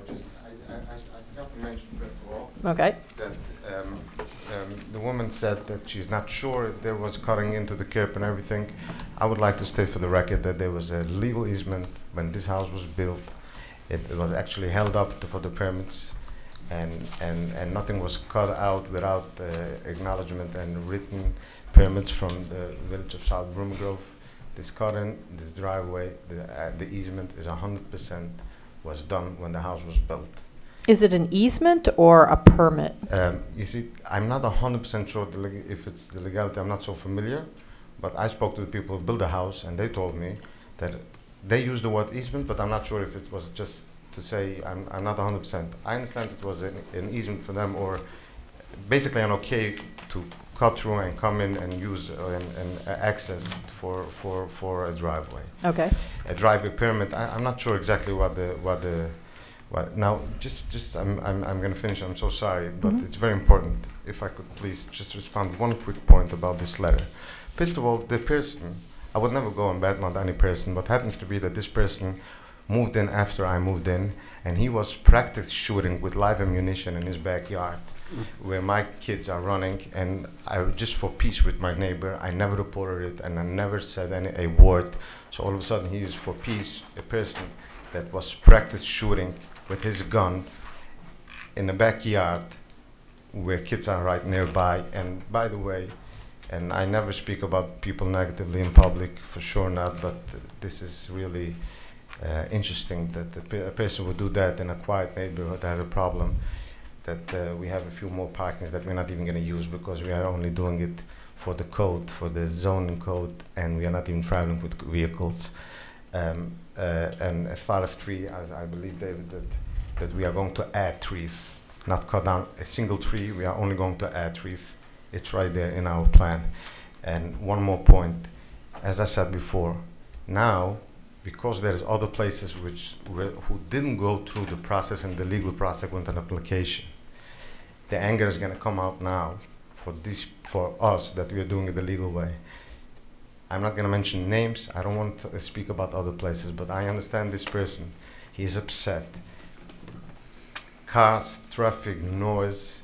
As I said, there are other gathering places which serves a community, a bigger community, and there is one on this street.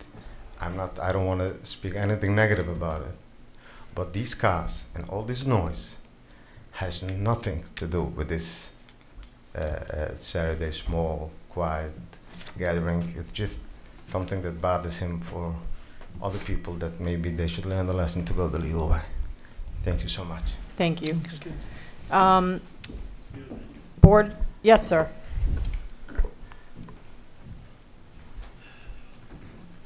When you come up, just state your name and address for the record. Thank you. My name is Seamus Norton. I live at 5 Kingswood Drive. The only thing I take disagreement with Mr. Marshall here is that my neighbors across the street, the Kellys, yes, he has a pellet gun. He wasn't shooting. The couple have, they keep the place beautiful.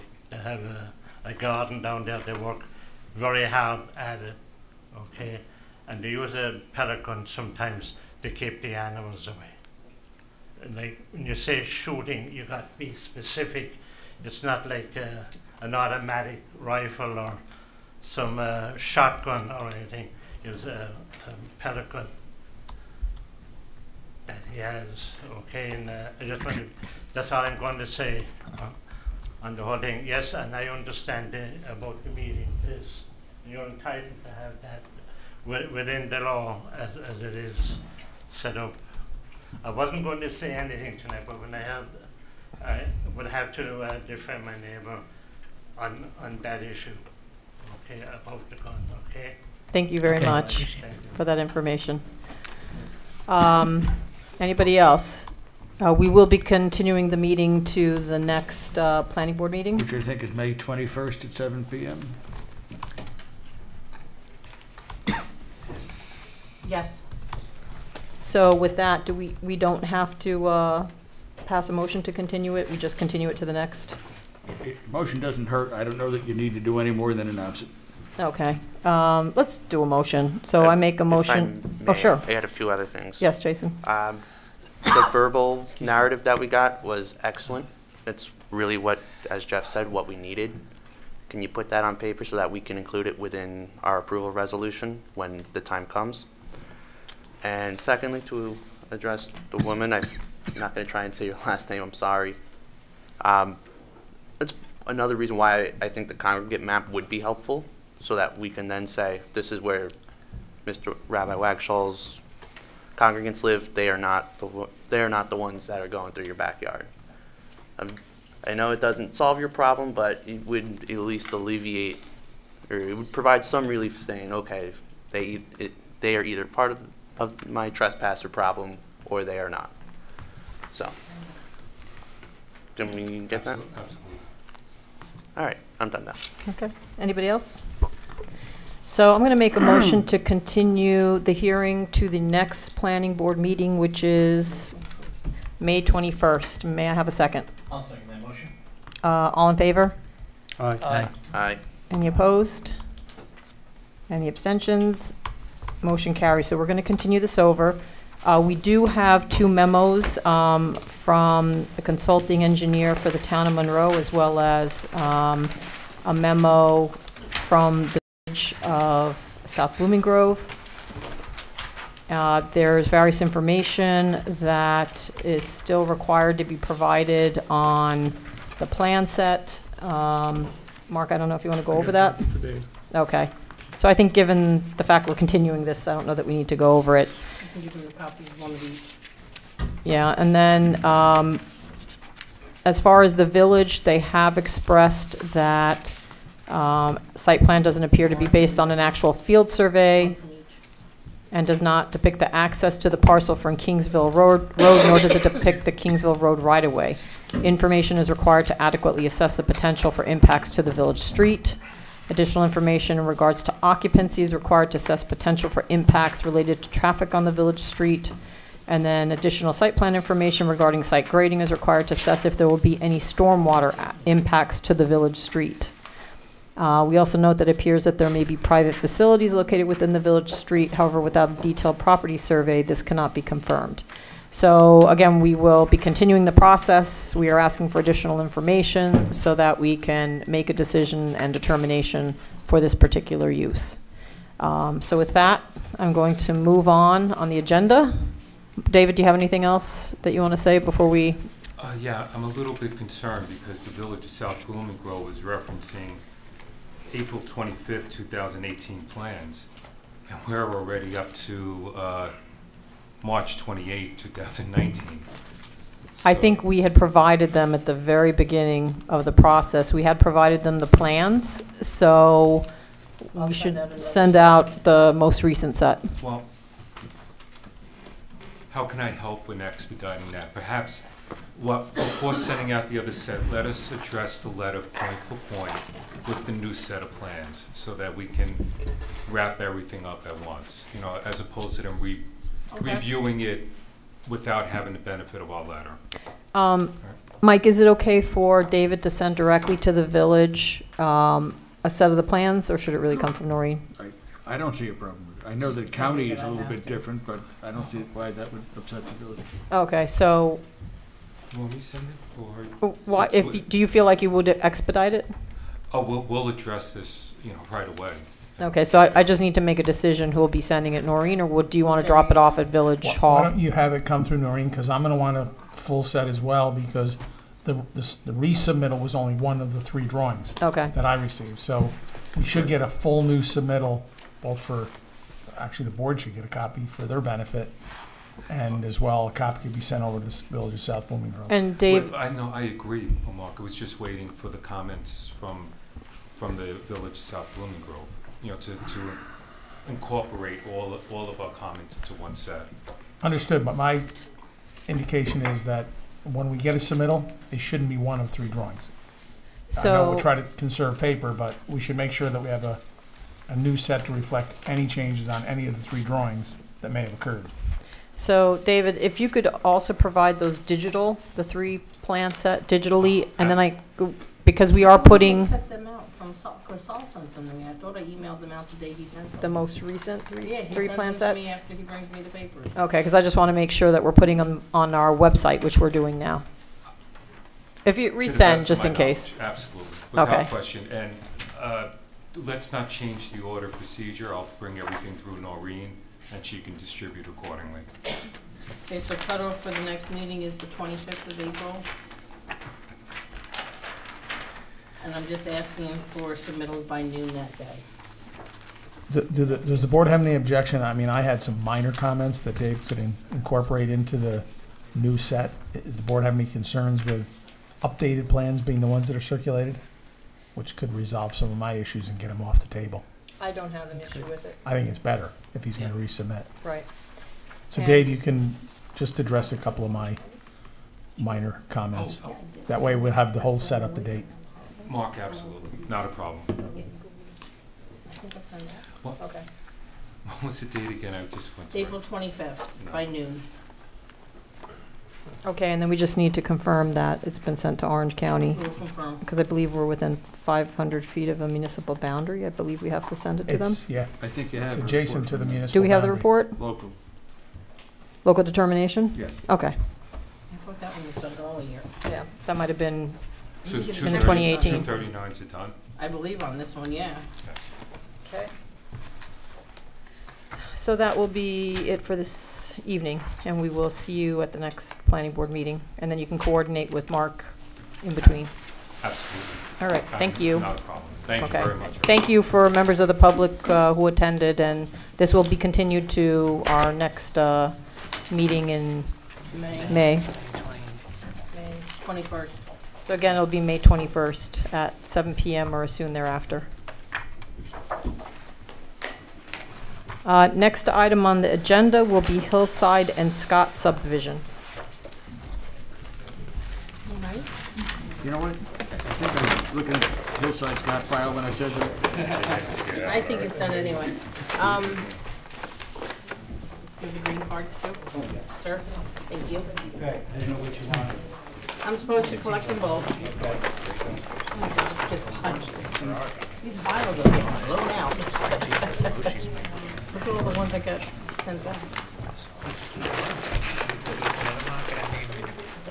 Isn't Mr. Lisco supposed to be here tonight? No, he can't make it. Huh? On Gold Hill, he can't make it. Oh, okay. Something about He wanted us to discuss it. I have it. Because I left a message in his office and he never called me back, and I'm like, okay. Oh, do we have people? So, if you could, Mike, for this application, do we have to do a negative declaration again? Or because it was done on the previous? Well, you can reaffirm them. You issued a negative declaration on May 12th, May 8th, 2012, again on January 13th. You reaffirmed it. You will need to reaffirm it, but there is a negative declaration out there already. Okay. And that did we do a reaffirmation for this application? Not yet. Not yet, okay. So, board members, like the previous application, we have to finalize seeker before we can open this public hearing. A negative declaration was issued previously. The subdivision had been approved previously. But because of, I guess, a lapse in the approval and the project wasn't grandfathered, you're back in front of us for reapproval. So we are going to issue a negative declaration, which means there is no significant adverse impact, and therefore we're not requiring an environmental impact statement. Again, based on public testimony, if we find that there's additional information, we can always amend or modify that negative declaration. So with that, I'm going to make a motion that we declare that this action will not have a significant adverse impact on the environment and that a negative declaration is being issued. May I have a second? I'll second it. Roll call for this one. Anthony Vaccaro? Aye. Bonnie Franson? Aye. Jim McKnight? Aye. Jeff Manson? Aye. Lisa McQuaid? Aye. John Allegro? Aye. Jason Swinsky? Aye. Thank you. So with that, we've passed the resolution, and if you would now introduce yourself and discuss the project and where we are in the process. Okay, did we open the public hearing? Oh. Or? I know it's a long sorry. one. I will make a motion to open the public hearing. May I have a second? Second. All in favor? Aye. Aye. Aye. Any opposed? Any abstention? Motion carries. Thank you. Tom Depew with Depew Engineering and Land Surveying. I represent Scott Street Development. As you indicated, this project had gotten final approval previously, but I'll give it a general overall description. There was three existing tax lots that bordered both Hillside and Scott. We had proposed at the time to take those 3 lots and consolidate them and then re-subdivide them into 5 lots. The lots themselves will get their sewer service from the town sewer system, or I think it was part of the Moodna Basin Group. And then also we had an extensive stormwater system that was implementing some infiltration and other items to reduce any runoff. We also had some additional installation of storm sewer through the area because it had lacked some of it. I know some of it's been updated since we started this project, but we will complete the whole installation. Additionally, each of the lots will be serviced by an individual well. At the time, we had done an extensive well study, and I think we ran 72-hour tests. We did check adjoining owners. There seemed to be no interference. The problem we had with the water was the quality, and so we had proposed reverse osmosis systems for each of the houses in order to handle the pollutants at hand. So basically, each of the lots meets the zoning, and I think that's about it. The only item that we really changed, we did widen the road slightly, and it had to do with the state building code. We had to go to 26 foot. Originally, I think we were at 24. So, and I think I had gone over that with Mark at the time. So. Thank you.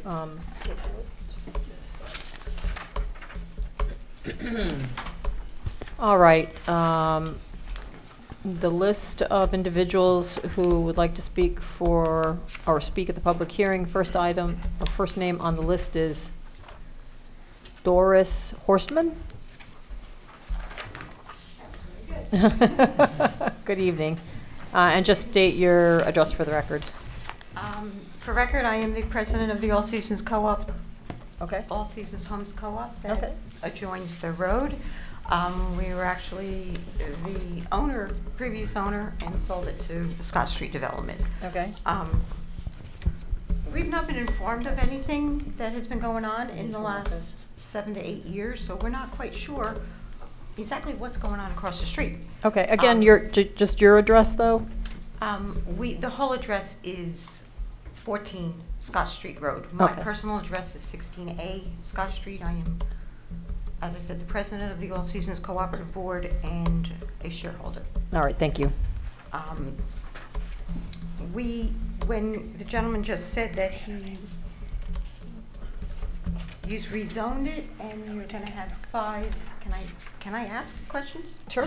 Well, you direct it to us, and Okay. then we'll ask the applicant to. Do the 5 houses include the house that's already been built? No. Okay, so now we had agreed at the sale that there would be 5 houses and we were never notified to come in and of any board meetings in the last 7 years. So we are completely in the dark. A little closer to you. Oh, I'm sorry. We're completely in the dark as to what actually is going on.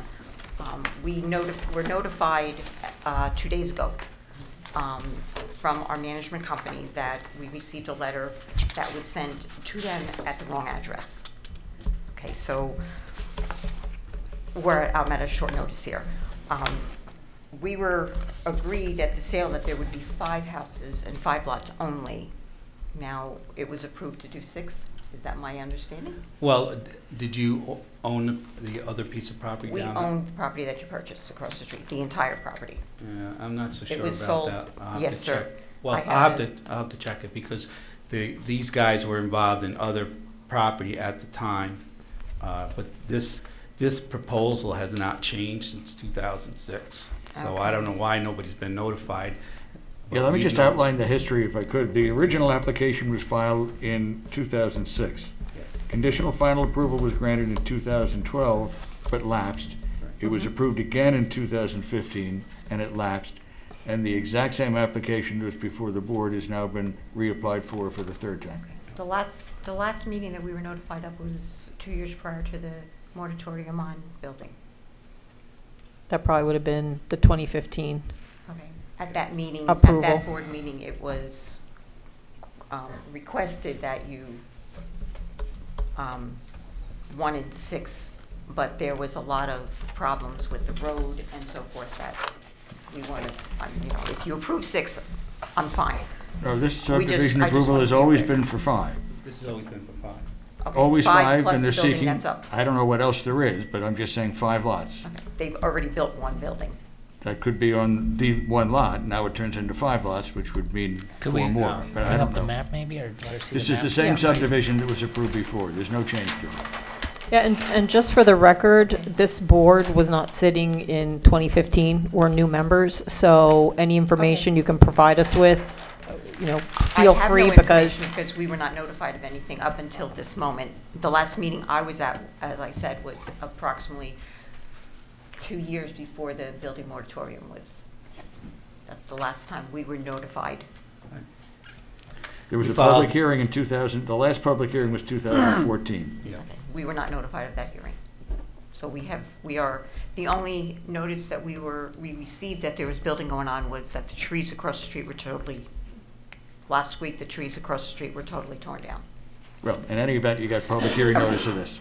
Any event, if that's what was approved, that's approved. Are they single dwellings? Single, 1 bedroom, 2 bedroom? 3 bedroom. 3 bedroom each, Yes, that's, okay. And at the last board meeting we were at, it was agreed that you were going to do a lot of repairs to the road. Yes. And is that still gonna happen? Yeah, Because the that's- drainage, we are flooded. Yes, we are, and that was some of the concern. I can't believe you haven't been notified because we had taken into consideration a lot of problems that were brought to our attention by the co-op. Okay. Okay, so we had, and proposed to put storm sewers down. That was the last time I was at the meeting. Okay, so we had proposed to put the storm sewers down the street. Also, we were implementing green infrastructure to infiltrate water on the lots that were here. Also, we were gonna redo the ditch line. I know there was some concern about parking. That's why I'm surprised everybody doesn't know about this, because we had, also, we were gonna do a ditch, and then we actually did a ditch in one area and then provide piping underneath, because some people pull off the So road we- at that point. We recently did that ditch. Yes, and that's what I. We recently did it and Yeah, paid yeah, for it. and that's what I just said, we're gonna continue on with the improvements, okay? Because I think, did you pipe part of it? Yes. Okay, because that was on our original plan. And then we are gonna put a full storm sewer system on the opposite side to catch any water, because a lot of water now runs down across where the tennis court used to be, runs right across the street and runs onto the co-op property. What kind of storm system? Uh, What do you mean by a storm system? Is it gonna be like a? Catch basins and piping, so we can like a get the French water. drain type? Well, we have some French drains, but a lot of it is also catch basins to catch the water and transport it away. Because it actually was sheet flowing across the road and into the co-op's property. And part of that was from the, wasn't there a clay tennis court there? On your side of the property, yes. Yes, that was part of the At co-op. the moment, we are ankle deep in mud. Yes, I understand. That's part of the process, was to intercept all that water that was coming off that tennis court that belonged to you guys at one time and reroute it down the street. Okay. Which side of the road are, we are the Scott Street side. Yes. Which side of the roads are the house is gonna, I'm sorry, which You're side gonna- of the road the house is gonna be facing? Scott Street. And the then driveways? Yes, 3 of them will come out onto Scott Street. Are these developed necessarily, these other ones? Do we know if these properties are developed, the ones that are between Scott and Hillsdale, the Clearsea property, the Spiak, and the Schiller property? Yeah, they're all existing houses. They've been there for years. Okay, all right. All right. Right, they're shown on the map here. Yeah, that's a The building hillside. outline. Okay. We did, they did do a new house. It was a different group, did a new house on the Chester side on Hillside. Yeah, that would be, Yes. on the very corner. Yep, yeah. That's why I'm saying that house was built originally, went in 2006 or 7 when we sold it. That was Yes. the first house built. My biggest concern, sir, is that we have been trying to reach out, our attorney has been trying to reach out to your company, the Lagrima firm, for the last year and a half now, because there's a road maintenance agreement that we are supposed to, you, Right. me as a board member, and the couple down at the bottom are supposed to share the expenses of the road. Right. Maintain it, plow it. We are supposed to meet once a year according to the agreement, which I have with me. If anybody wants to make a copy of that, if the users would like it. Is that, can we have that copy, or you'd like us to return it to you? Another copy. Thank you. It states that the road should be maintained, you are to share the plowing, the repairs, which in the last 7 years, I only went back 7 years, you've had the property for 14, our expenses to this point are $30,000 that we have put out of our own pocket to maintain this road. And our attorney has been sending letters that have not been answered for the last year. So we would like your help in bringing this maintenance agreement to fruition here and help us share the expenses of this road and possibly get some of that expenses, at least for the last couple of years since we've been trying to contact you. Are you referring specifically to Scott Street? Scott Street, only Scott Street. We share, our portion of the road goes from our side to the center of the road. Their share goes from the center to theirs, which is, I have some pictures of the road if that would be helpful as well. When you say shares, are you referring to, you have a share of ownership of the road? Yes. Or does the lot lines, they don't go to the center of the road? No. Their property goes to the center of the road, our property goes to the center of the road. It's all spelled out there in the maintenance No, agreement. there was an agreement that we established a road width, I believe, at the time. Okay, this is a private road or a, It's private road under whatever the code was at the time, so. and, In the agreement, you'll see that it shows you the distance that belongs to us and the distance that belongs to us. The portion of the road that is theirs is the portion that we put the drainage in because we were flooded. It's recorded. We have had one shareholder spend over $60,000 repairing his foundation. I have put out several $1,000s repairing the pipes in my foundation underneath my house because of the flooding. We've had to put brand new walkways into our property because it just flows from that side of the property straight across. We have lost much of our yardage, the lawn.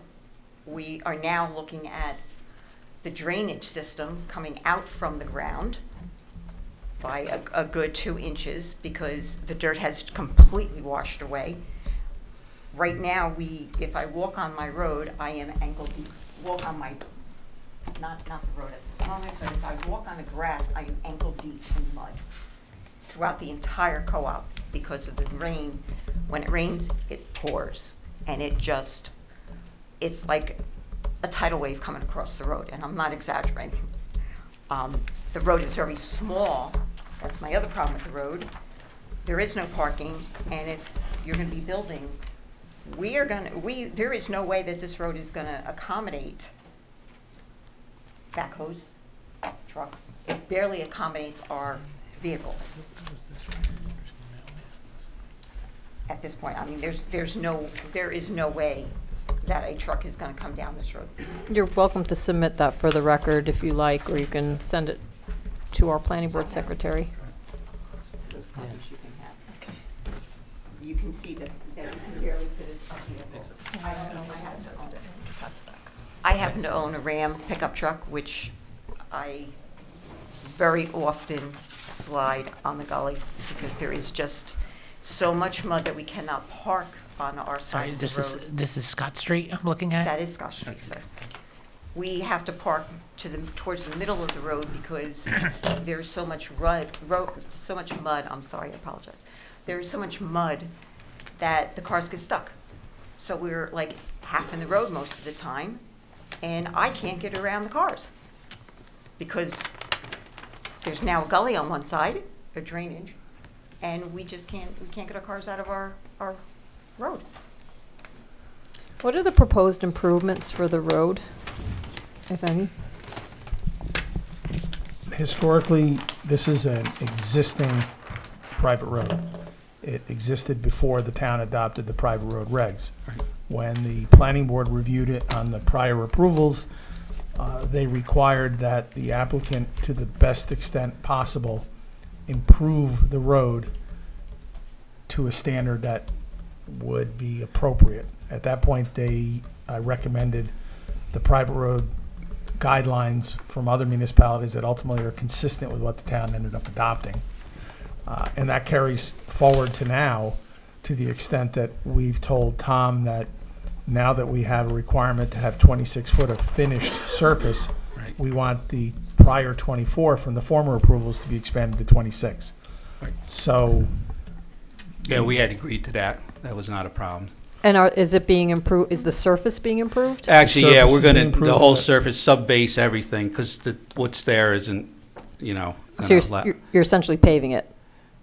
But Oil the and paving ain't the problem, it's sub-base material. Well, So I- we're gonna put the drainage and the sub-base material in. Right now, the plans show sub-base for widening, but I think given what we've heard, you may want to just make sure that there is a requirement to provide sub-base in all the deficient areas. I think on that street we did provide sub-base. but- Can I ask which street was widened? Yeah. Because ours was not. What's that? Can I ask which road was widened? Because ours was not. It wasn't wide, it's on the plan, you know, to be we're. Right, it to be wide, so, I mean, we know the problem, we'll resolve the problem when we get there to construct the site, the subdivision. Which part of the road will be widened? Our side or That theirs? would be- Where are we taking? We have to, I'm sorry. one at a time, please. Okay. A, I believe, was where we were improving the whole road. So, the long and short of it is, they are taking an existing private road and upgrading it. It hasn't happened yet. They don't have approval yet, stamp plans. Yeah, so. Improving it to maximize conformance with the current private road standards, which will be an improvement from what they're experiencing now. And that's both on Hillside and on Scott. Yes. Hillside was a little different because some of that road is in decent shape, so we were just widening it a large portion of Yeah, that. as Tom indicated, Yeah. there's two separate details. I think the improvements on Scott are more extensive. Yes, yes. Again, which side of the road will be widened, our side or theirs? Where are we taking that land It's to on widen both it? sides. It's going to be on both sides. We have our houses butt against that road. Yeah, There's no way you're going to be able to take there are So- 5 houses that butt against the road. So if you'd like to look at this image over here while we're speaking, it might help. So these are your houses right here. Okay, so this is mine. Right. This house is right on the road. Yeah. This house is right on the road. You don't have, Yeah, well- their deck is on the road. Yeah, that's their deck right there. So Theirs we're, as well. this is the improved area here. So it is gonna be kitty cornered a little foot on our side, but we're gonna dig this area back up and redo it because there's nothing left of the road. No. That problem's in there, that problem was there when you sold the property to these guys, so I, Correct. yes, so I'm just saying But that no, we had a agreed, bit more. we agreed to do the improvements. We So- understand the problem. This house, this house, this house, and this house is butted on the road. Their decks are directly on the road at this point because the way So- the water has been Right. creating the road. Right now, a quick question. So again, with regard to both of these, but in particular Scott, it seems like there are limits showing that the private road is within its own right-of-way? Is that the Yes. case? Yes. Okay, so that exists at present. If you can call that. It was like a Yeah. paper street? Well, no, the street was always there, but it was never really improved that greatly until we got involved in the project with the street, and then that's when we decided to develop the whole street.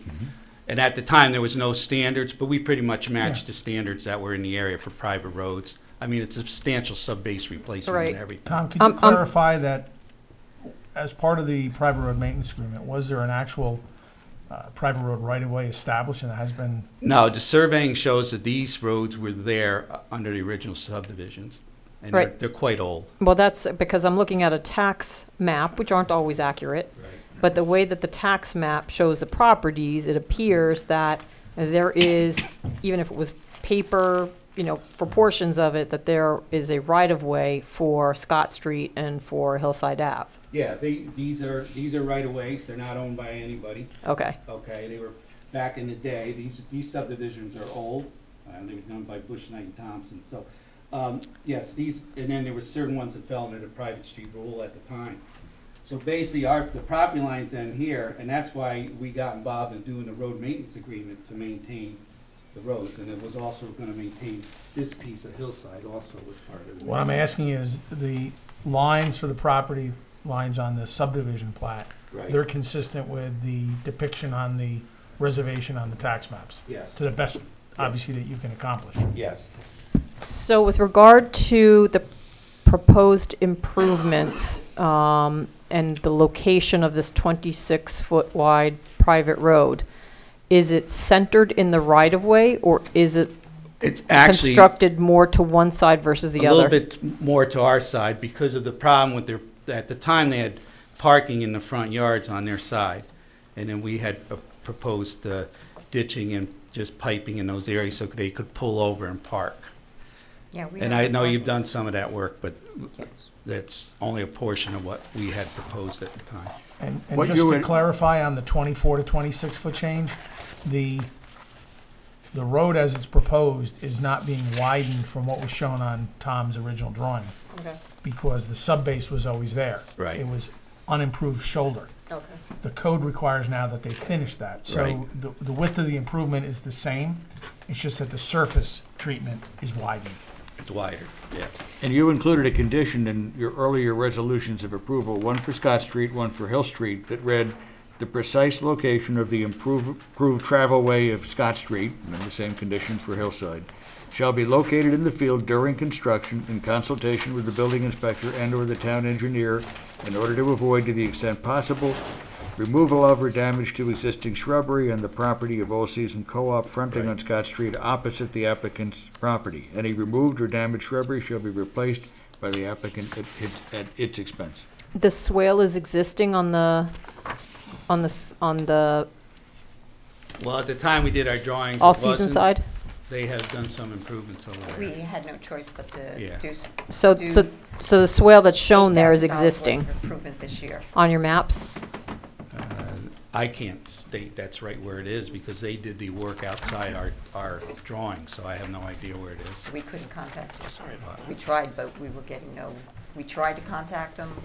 They were not responding. And I'll just state for the record that when I looked at the property information for this property, your property, it's showing an address of Broad Albin. So Who is that? that's the location where it's going. That's the property information, and that's where they sent the card. So if there's a problem, it might be with real property.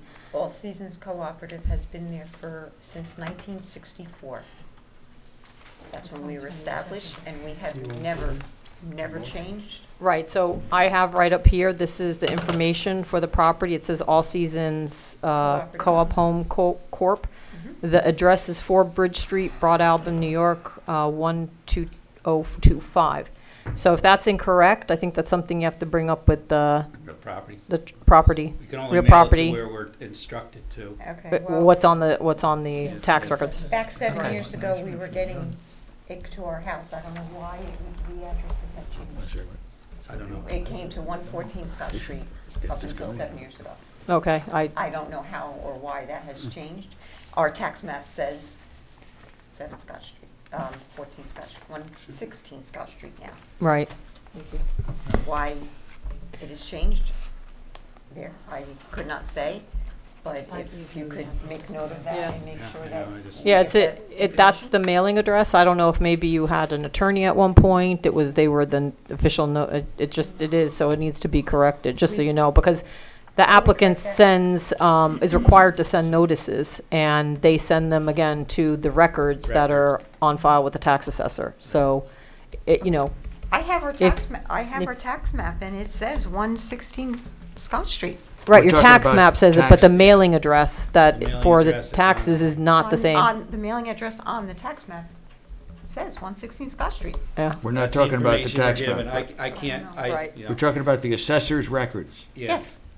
Well, this is the record right here. It doesn't list it. Well, you're here, and Yes. so. Yeah, And we're not trying to. because Now, it's what's the- forwarded to our management company in Westchester. Okay.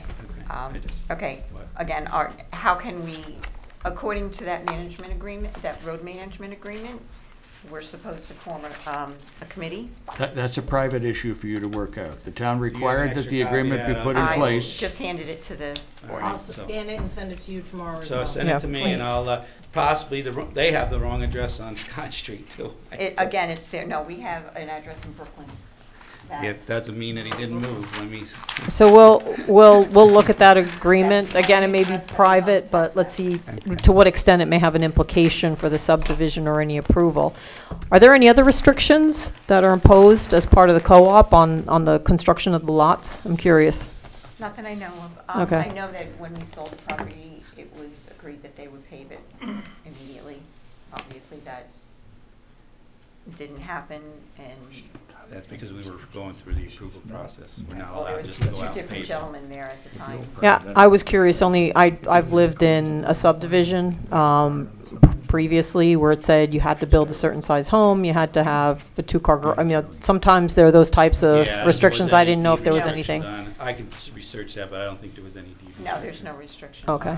It's only what is in our particular bylaws in the very small homes. Okay, and then you'll then otherwise be regulated by the town zoning regulations?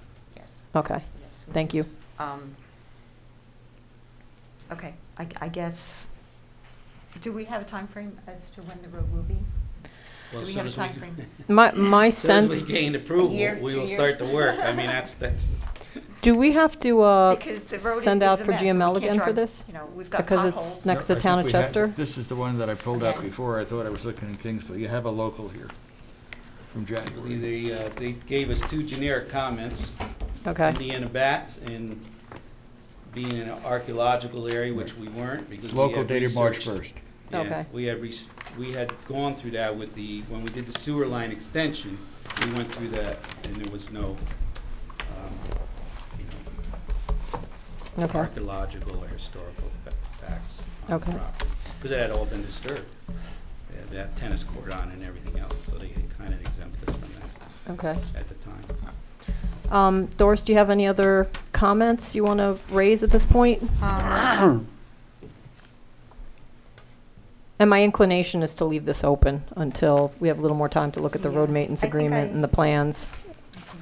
You know, my only concern is that we need nature work on the road, and, you know, we've been financing that road for the last, like I said, 14 years. There are huge potholes in it, and We're trying to get there. We just Well, need approval. as I said, according to the maintenance agreement, that should have been done back in 2005, and we should be meeting once a year to make arrangements to fix the road and snow plow removal and fix the potholes immediately. You know, once a year, we're supposed to make a plan as to what needs to be done in that year and finance it. And, you know, like I said, we've put $30,000 out in the last 7 years. I'm not even gonna go what we did before that, and $8,000 this past year to repair the road. Now, again, it needs to be repaired. There's huge potholes Right. again. I think there'll be improvements made as a result of when the subdivision is approved. I think any costs that are borne as a result of a private property road maintenance agreement, Mike, that's between the parties, It's all private issues. right? So we can only speak to the improvements that are required by the town to make it a subdivision that satisfies public safety requirements and any and all, you know, applicable laws, including the zoning regulations. We will work with the building inspector to review the improvements as depicted on the approved plans. Those are the obligation of the developer. Right. Beyond that, I guess it's all private. Yeah, no, the maintenance part is a private issue, but like I say, we agreed to we know what has to be done out there. Okay. Yes. May I give you my address and phone number and our lawyer's address and phone number that? Yes, that would be helpful that way. And let's contact Even though them as even though it's not in the record, anything I forward to these two. I mean, I don't know where that. my main point to come in here tonight was because Yeah. that road is atrocious. Yes, And yes. it's dangerous. Thank you. And it's not there's no way you can build Thank you. on that road with the big trucks coming down there. Understood. Thank you. Thank you for your time. Next name on the list, Robert Adams, if you could provide your address.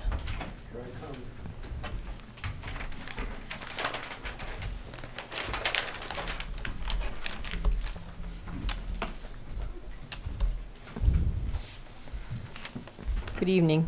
Good evening. My name is Robert Adams. I live at 7 Hillside Avenue and have since 1990.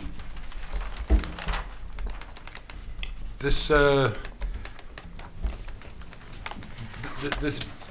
building stuff is not new to me, but all of a sudden it has changed hands and it's popped up again. We've been trying to find out what was happening, and nobody said anything to us. And then recently, some company named Hickory came and cut trees wholesale. And then a few days later, we get a certified letter about this meeting. Were they allowed to cut the trees? No. Well, I hope that somebody hands in their head then. There is a notice of violation Okay. for the tree cutting that was done. Okay. And so I believe is there a hearing?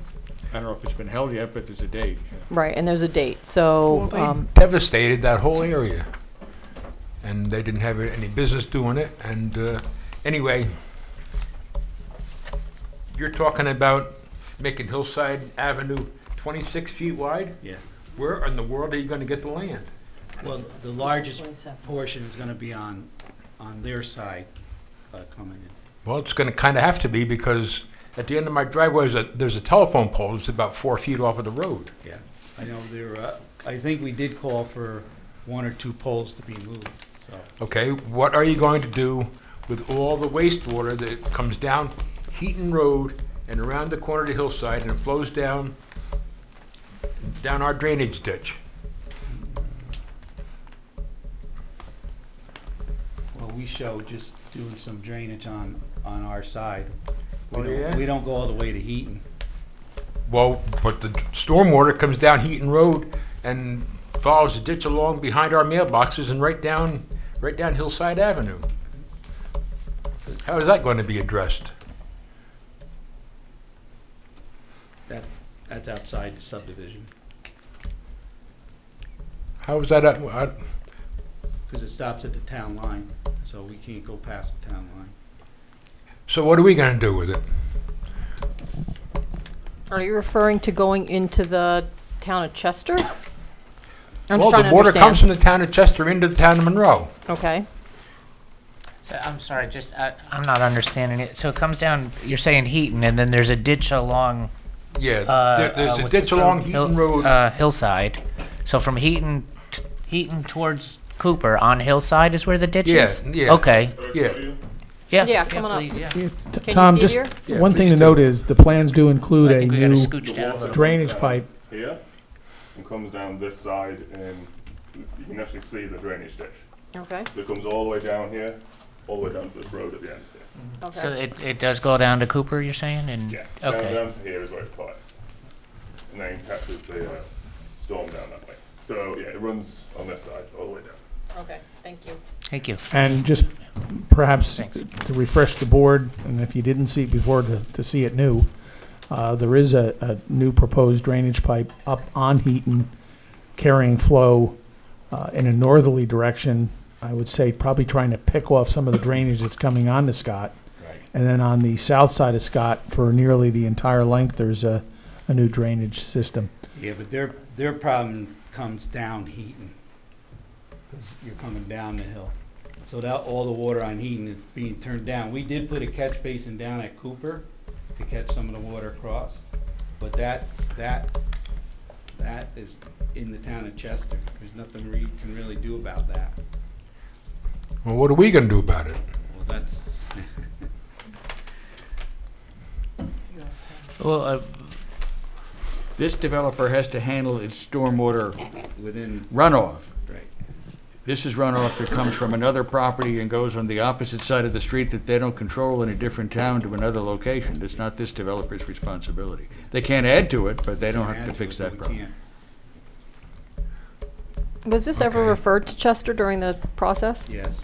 Oh, I'm sure it was. By the same token, the land that they're talking about taking to widen the street that's what I was going is to say. part of that drainage ditch. And If the drainage ditch is coming from Chester towards Cooper Street, and I think he's saying if you make the road wider, you're going to cover up the ditch, and then you're going to Well, dump they're that making it water wider out, on their right? side, I thought.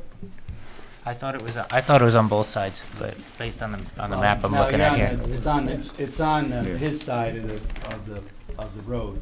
The water runs down there. We do show putting new culverts in underneath the driveways and improving the ditch, and then passing the water underneath down at Cooper.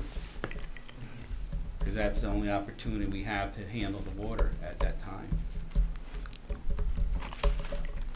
You know, I'm sick because as you said, you can't I make think it what worse. happens- Whatever's coming in Well, it sounds has like to they are get trying to Cooper. capture some of it and carry it down in a more controlled Organized fashion. method.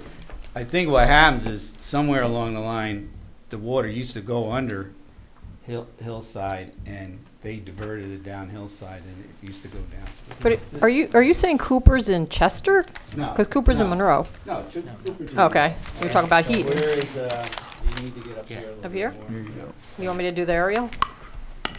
This is the problem right here. Leave the contours, Bonnie. Yeah, leave the contours. Okay. The water Sorry. comes- Oh, sorry. That's all right.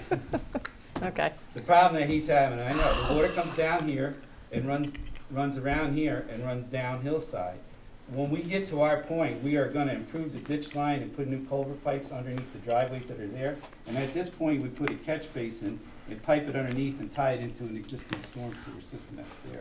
So they are I making think the improvements. problem is this water got diverted around this way. At one point in time, I think it went straight.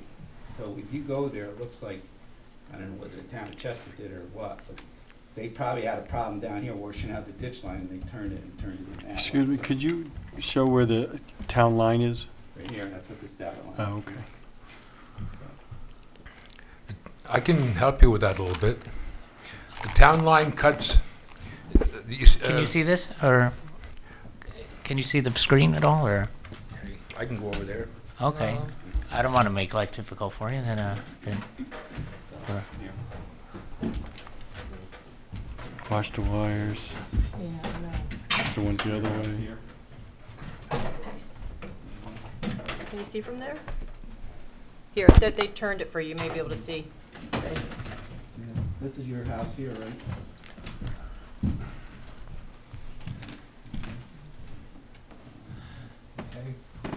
I'm sorry, Mr. If you could just explain that again, where you were saying what you were going to do on Hillside, because I don't think he got to see what you Yeah, were on this pointing side, at. We're gonna ditch it and put new culvert pipes under each of the driveways, and then at this point, we're gonna pipe it underneath and into there. But that, You see, there's the town line. Yeah. You're gonna do anything up here? no, it's outside the subdivision and outside the town. But how about the, We're gonna do improvements at this point, but we can't go outside the subdivision.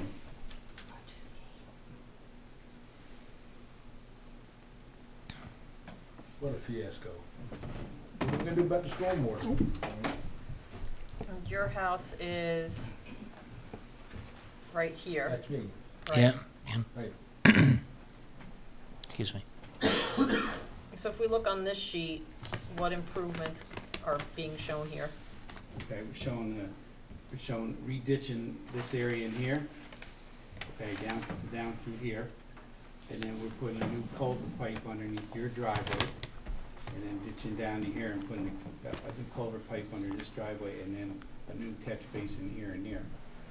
I mean, we're gonna resolve the problem in front of, within our subdivision. We can't go up to Chester and up to the next road to. Can you go back to contour map and show where this resident's property is again? He's right here. Okay. Thank you. Yeah, this is me. We got one little tip here. Yeah, little pieces in Chester. Huh. And it cuts right in front of Michael and Christine's house. I have a question with regard to the right-of-way in that location. If you look at the lot that's on the corner, you see a right-of-way, but as you go to the Adams and Farrell, it doesn't appear that there's a right-of-way. Yeah, that's what the survey Farrell's an shows. ancient name. That belongs to Michael and Christina now. And they're right over there. I hope they'll have something to say about this too. Michael was the one that came up and showed you first. So if there's no right-of-way, is there some kind of agreement that the improvements can be made on those properties? Okay, somebody said that part of the road was in good shape. It's in good shape because three of us paid a lot of money to have it paved. When we were here previously, it was agreed upon that we could encroach in their right-of-way at the time. Because this is not the first time I've heard of this complaint, and we took care of it at the time. I think my question is just, I definitely see a right-of-way line on the one property, but I'm not seeing any kind of right-of-way line on This property runs like this. Adams or Farrell. Yeah, this property runs like this, And and this is property over here. This is No. wider at this point. and then it narrows And down? then it narrows down, yeah. Belongs to Michael and Christina now. Is it now Okay. showing, it's not showing on this map, or it's not on this or this particular sheet, What's that? the right-of-way line? Fiasco this is. And the reason I'm asking is that there are improvements being made Yes, here, right and here. We're making improvements inside their property. Because at the time, we discussed this previously. This is not the first time we're hearing this. I know everybody's new on the board. Right. So these questions have been asked before, and at the time, they were not objectionable to us going on the property and making improvements down that area. when you say they were not objectionable to the property owners or to the board? Okay. He's been here before, and we agree with him, but we cannot go up there to fix the problem. We can only fix it, and at the time, we said we would fix the ditch line down through here. We'd have to reinstall the culvert pipes because they're not big enough for what's happening, and it's part of the problem. So you've consented to those improvements since they're being done on your property? Not really. I mean, there was somebody, a lady came and was trying to get us to agree to a road maintenance agreement. That never flew. I mean, we weren't opposed to it, but it was never ratified. My memory was the neighbors wouldn't sign the amended roadway maintenance agreement that would have memorialized all of this, so we have the old one. So we're operating under an old road maintenance agreement that allows these improvements that are on their property? Arguably they do, but we all would have been more comfortable had everyone signed on to define it better, but the neighbors would not sign it. So can we get a copy of the existing roadway maintenance agreement, or is it given the it. one, that's the same one? Yeah, and then we were trying to upgrade it because that only included Scott Street at the time, and then I think it approved this, but it was kind of general and. Yeah, I don't remember all the details at this point. I do remember distinctly that you couldn't get any of the neighbors to sign it at the time. the new one that I had prepared. Yes, you had prepared a new one. We had tried to get it all signed. What was the objection of the neighbors that they wouldn't sign? Do we remember? I didn't have any correspondence with them. I just know we reported back that they wouldn't sign. Okay. Are there any new property owners there, or they're all the same from the last go-around? Do we know? You are new? Oh, what is your name? Michael. I'm on the list next. You're on the list next? Okay. Thank you. Yep. Thank you. Michael Wellock? Yes. And 15 Hillside Avenue. Thank you. I'm the annoying property. It's half Chester, half Monroe. Wait, what's My that? concern is how much we're going to get screwed on the Chester side. They have no obligation to do anything on the Chester side of the road.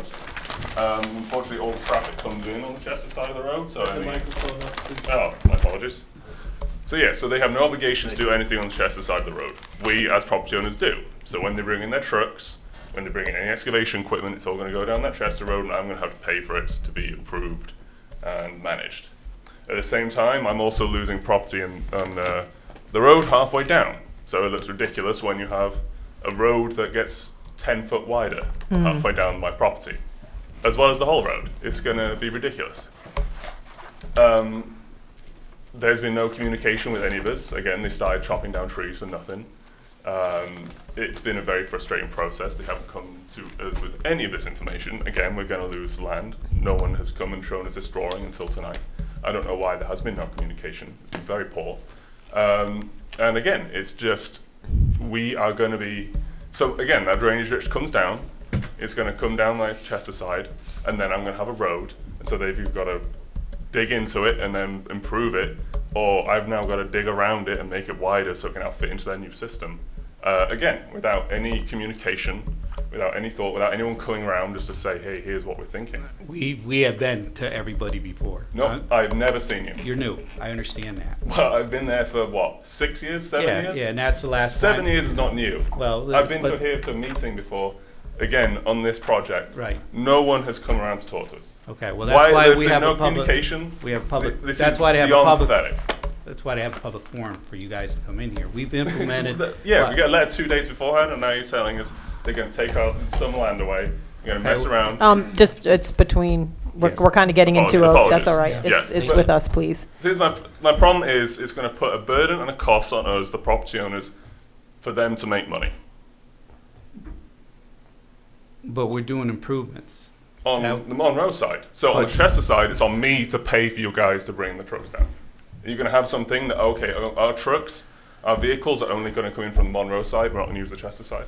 You have a delivery, you have a truck, you have any heavy machinery that comes down the Chester side, I've got to pay for the improvement. We've got to pay for the improvement. We already struggle with just like oil delivery trucks, propane delivery. Wait, do you want to come up to the microphone? I'm sorry. So this is my wife, Christina. She also. Is it And you're Christina on, Wellock? Is you that what it is? own, Christina LaPearl. you own the property that's in the name of Farrell. Sorry, Christina. Okay. Christina what? Okay. So again, Christina in this LaPearl. road, we- LaPearl? LaPearl, yeah. That's a- Can I just confirm, so you're saying you've lived in this residence for 6 years? 5.5 years. Okay.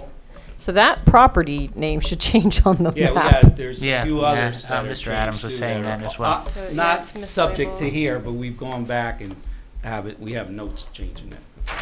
Okay, yeah, because we should be showing the Yeah. correct owner so we know who we're dealing with. Yeah. Okay. And there's some libraries and pages that change. So I was just going to emphasize Michael's point that we even deal with this issue now with propane and oil trucks coming down, and they'll tear up our lawn and wreak havoc on the ditch.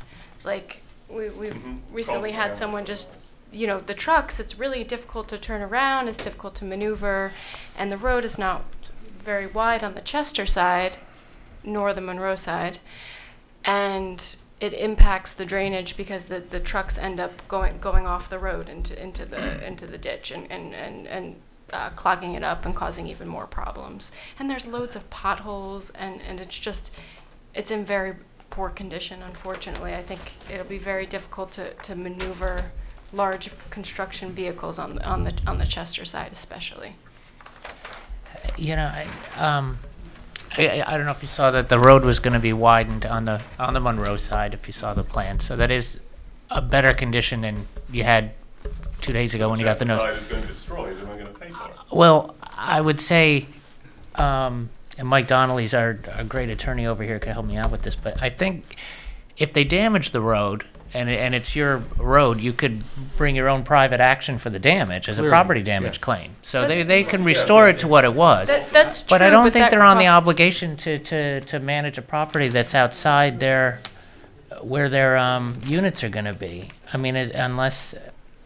No, they have the right, I assume, I'd have to see the ancient subdivision to see how it was created, but I assume they have the right to use that road. Well, I'm just saying that after. It's open to the general public. After they do the I mean, building- They're not going to intentionally run concrete trucks and stuff down there. If but I they understand do these structures and then if there is any damage that occurs, they pay you for that damage because that's a separate claim. They'd have to bring a claim. Would there be a future obligation for any of this road when the subdivision's over here, It would be Chester's wonderful over here? if Is that- everybody on both of these streets, and I don't think the Chester boundary line has anything to do with it, would sign among themselves a private roadway easement or maintenance agreement that would set forth a more modern and utilitarian approach to everybody that uses these roads, sharing in their maintenance. But Oh, thanks, Donnelly. we That's tried perfect. very hard to get that done the last time, and it didn't work. Oh, but maybe Try now it with new again. people, we could, I don't know. It's. I Bonnie, think. Sorry, I Mark. I think we Can I should. ask Tom a question? Sure. Tom, can you ask your client if they would object to a requirement that at minimum the sub-base be in before any building permits are requested on either road?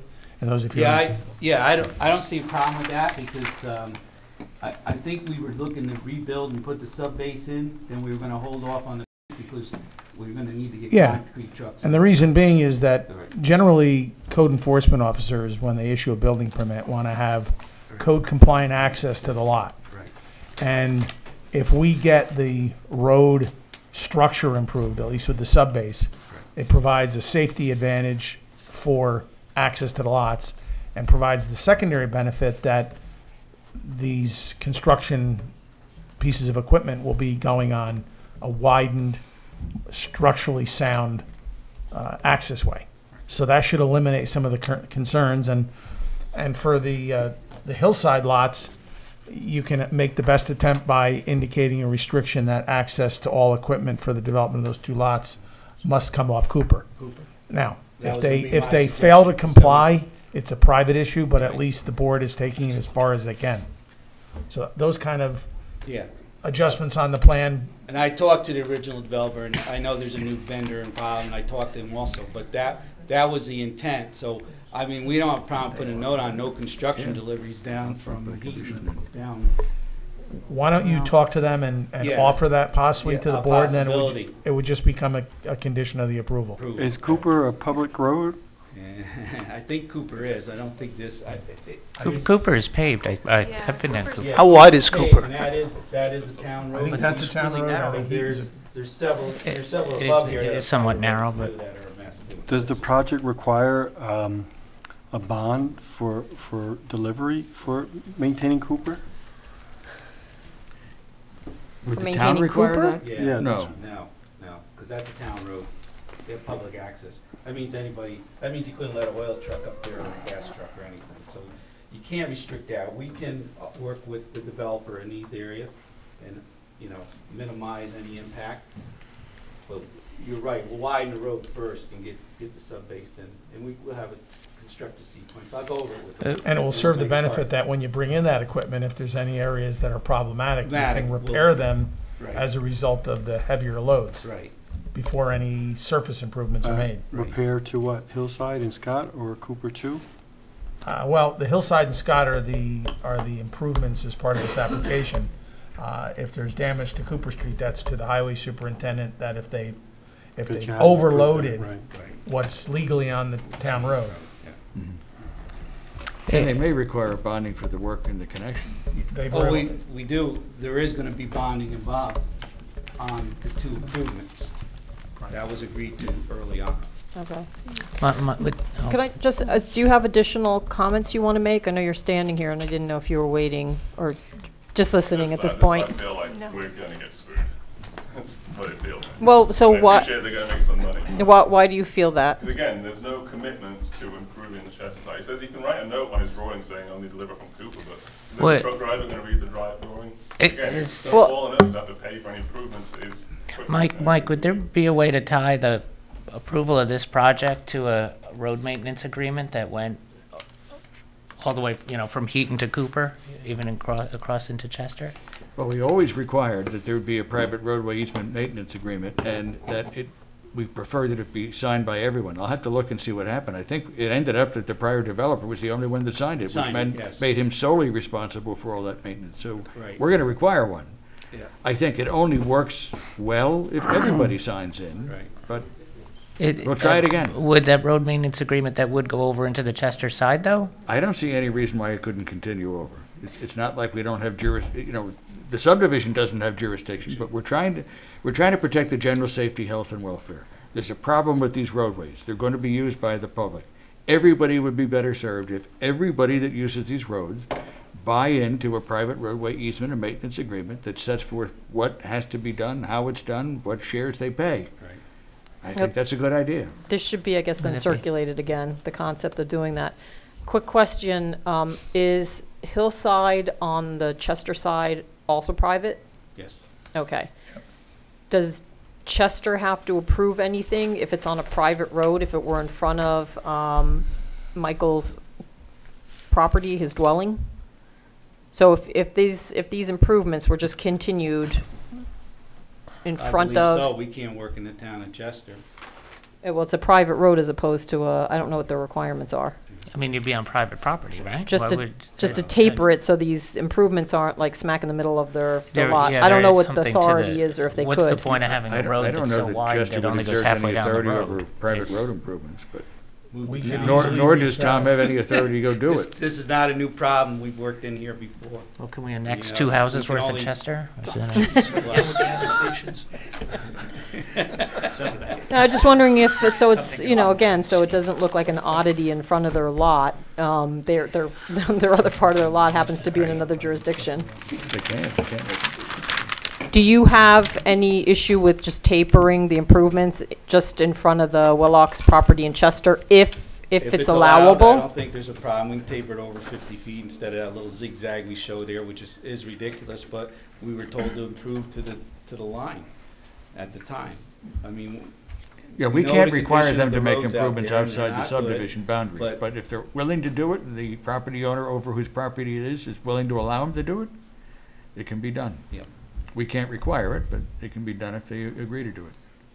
And again, it would have to be within whatever agreements already exist, since it's on your property, the improvements that are being made. So you would want them to just continue kind of in front of your Well, house? honestly, if they're going to do it, then do it like Scott Street. Do the whole road, obviously going into Chester, that's the whole problem. But again, we're widening a road halfway.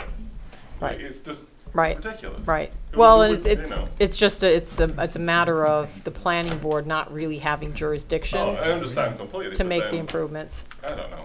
So, but to solve at least the situation where it seems like half of the road in front of your house is being improved, we're suggesting maybe to taper it and just make sure that it looks finished in front of your lot line, if that's even doable. Do you think that's reasonable or no, It's or? something.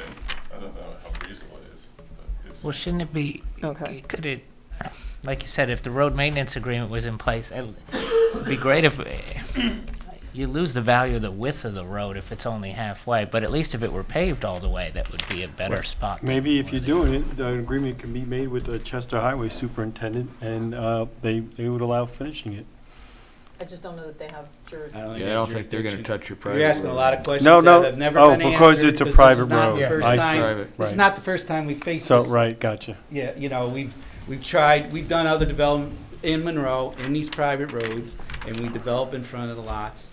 We've tried to go elsewhere, and there's all kinds of problems. You just can't do it. Tom, if you propose to continue those improvements just past the town line so that they don't abruptly stop in the I middle know. of a lot, Right. I will take that plan, a copy of it, and I'll speak with the Town of Chester Highway Superintendent, and if he can correspond that he has no objection, then at least you could have a more appropriate transition, so the lot doesn't have half improved and half unimproved.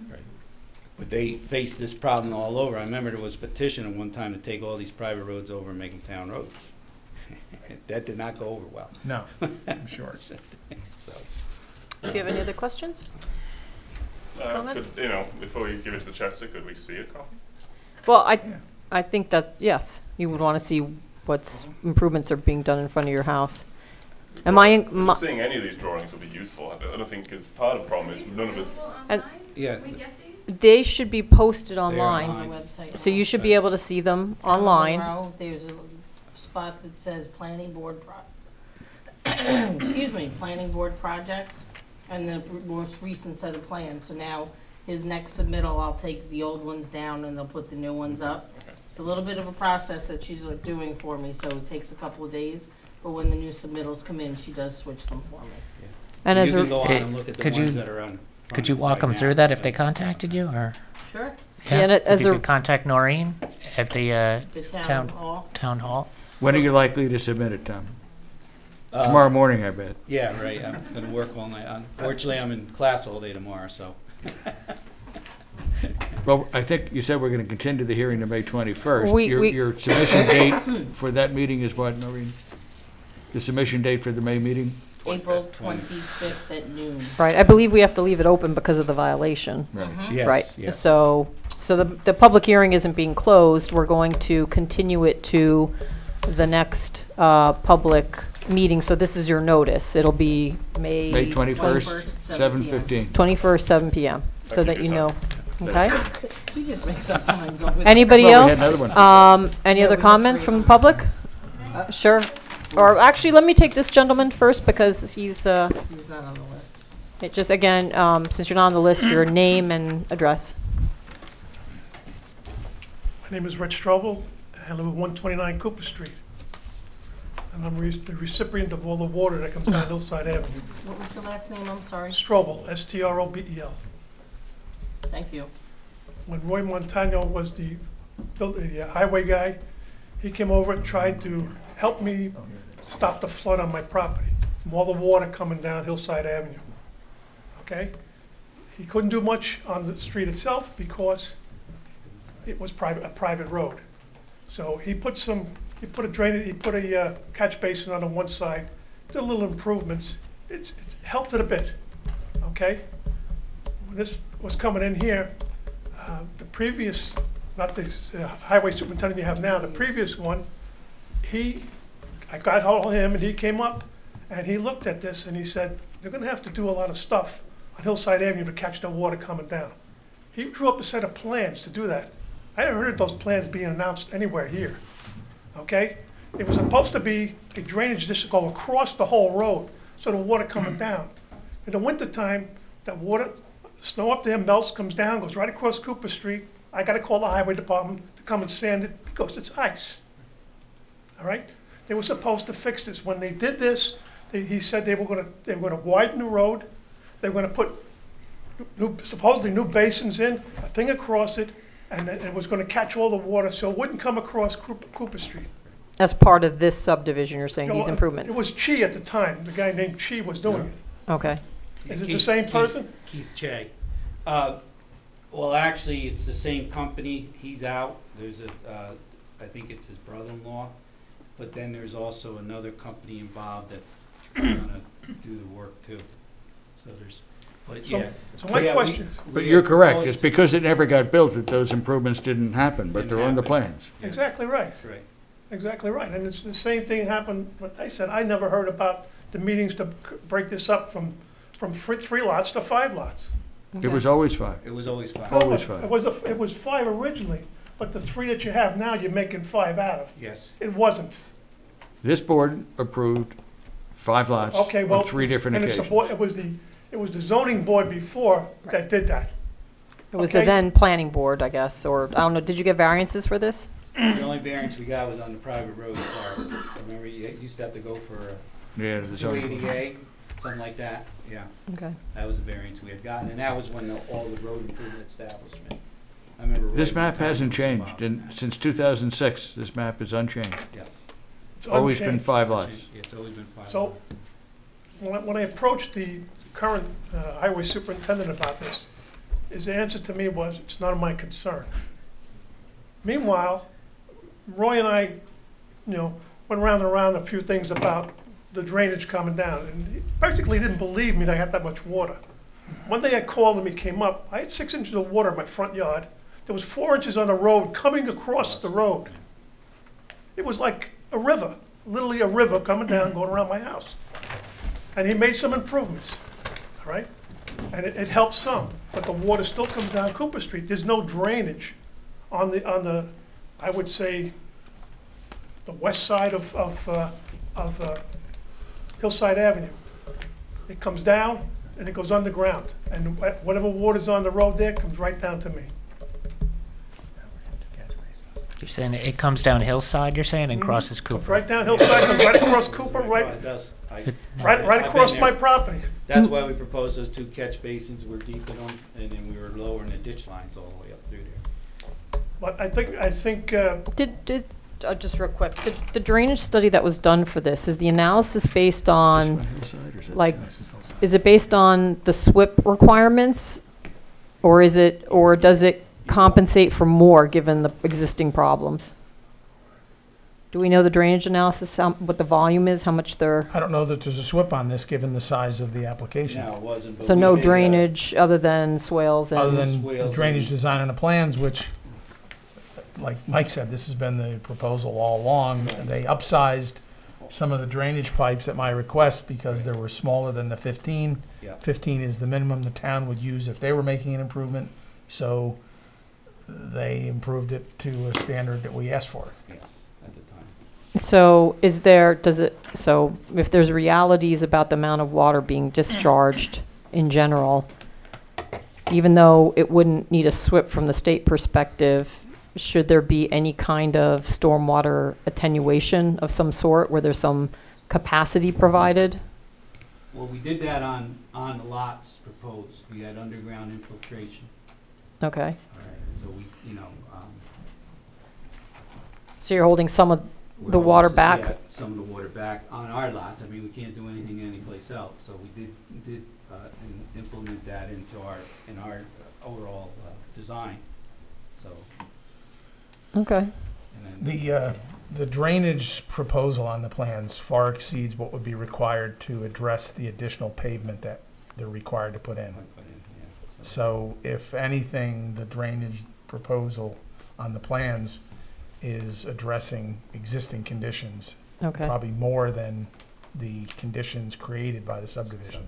But Okay. that's just what we asked for and what the board asked for. Okay. He said, you're building a private road. If you want to have these lots, upgrade the roads, provide drainage, and that's what they've done.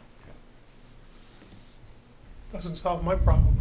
It does to the extent that the catch basins that you're looking for are part of this plan. So if they get approval and they build it, those two basins. Do you have plans that were submitted by Tony Rizzo for this project? No, Tony never submitted anything to me, but we have what he might have contributed to this. I don't know if he had any conversations with you, Tom. Did we have any? I know I had met with Scott Montagna out there when we first started, and that when we put these proposed basins in. He had done some work out there, basins that were kind of up.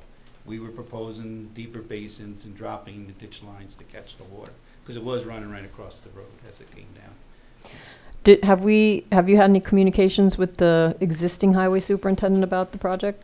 This goes back several highway superintendents, Okay. this plan. We should probably just touch base with him then. We're going out there with them tomorrow. We actually got this on our schedule for tomorrow. Oh, great. Thank you, Supervisor. I'm just curious if you're upsizing the drainage for, on this road and tying it into the town system. Has the town system been reviewed to handle that?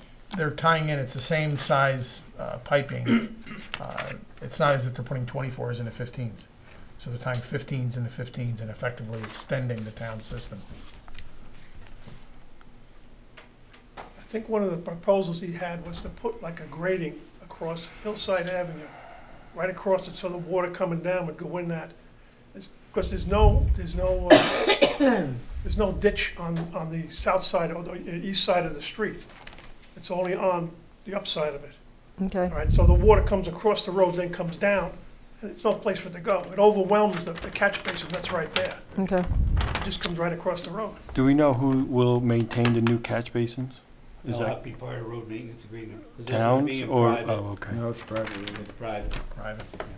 So if it's a new road, if it's a road maintenance agreement, but the existing owners aren't going to participate in a new road maintenance agreement, They'll have to do it all. so whoever the 5 lot owners are, they're responsible for whatever the upgrades are and the maintenance Well, of we'd have them. to compare the existing agreement with the new one. If nobody's gonna sign it, then we'll have to live with the old one. But I think everyone would be benefited if they signed on to a meaningful private roadway easement and maintenance agreement that set forth the responsibilities. But, so the old maintenance agreement is just what's agreed to with the whole co-op? Is that what you're I referring? gather. It's so you're long ago, I referring? don't remember. Okay. Yeah, I think we should look at that. Because there's widening being done, there's improvements being done, but it sounds like all of it's going to fall on, or is proposed to fall under what would have other been required for maintenance of the entire streets. It's falling on the co-op. Yeah, I and can't tell yet- you about the history, what's happened out there. We heard other people made some improvements too, so. Right. I mean, it's falling in a haphazard fashion on Right. people to do something in front of their house. It's not being done on the kind of global basis that it should be, with everybody paying their fair share, and that's unfortunate. Okay.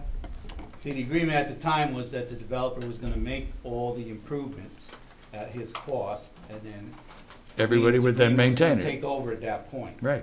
So that, because, Okay. ideally, a maintenance agreement should make everybody sharing a cost, Yes. but that wasn't the Oh, no, agreement. no, you were gonna make all the They were gonna improvements. make all the improvements, and they agreed to the maintenance agreement to maintain it, but not sharing the cost of these improvements shown on the drawing. Okay. Do you have additional No, I comments? don't. The only comment I have is, I got a private agreement. My agreement is with you folks, because my taxes pay for the road. But it's not helping me any, is what I'm saying. Mm. Yeah, Tony's gonna come out tomorrow. Yeah. And he'll take a The look. problem is your taxes don't pay for the road. That's the problem. Well, they pay for Cooper. They're paying They for pay Cooper, They right. don't pay for his hillside problem. But the private road is affecting. Yeah, no. my The public area. road, right. It's affecting me. And that was Tony's point. Right. Their road is affecting. Right. This Our quality of proposal life is on the intended to address that. Okay. Yes, yes. All right. Thank you. Anybody else from the public? Come on up.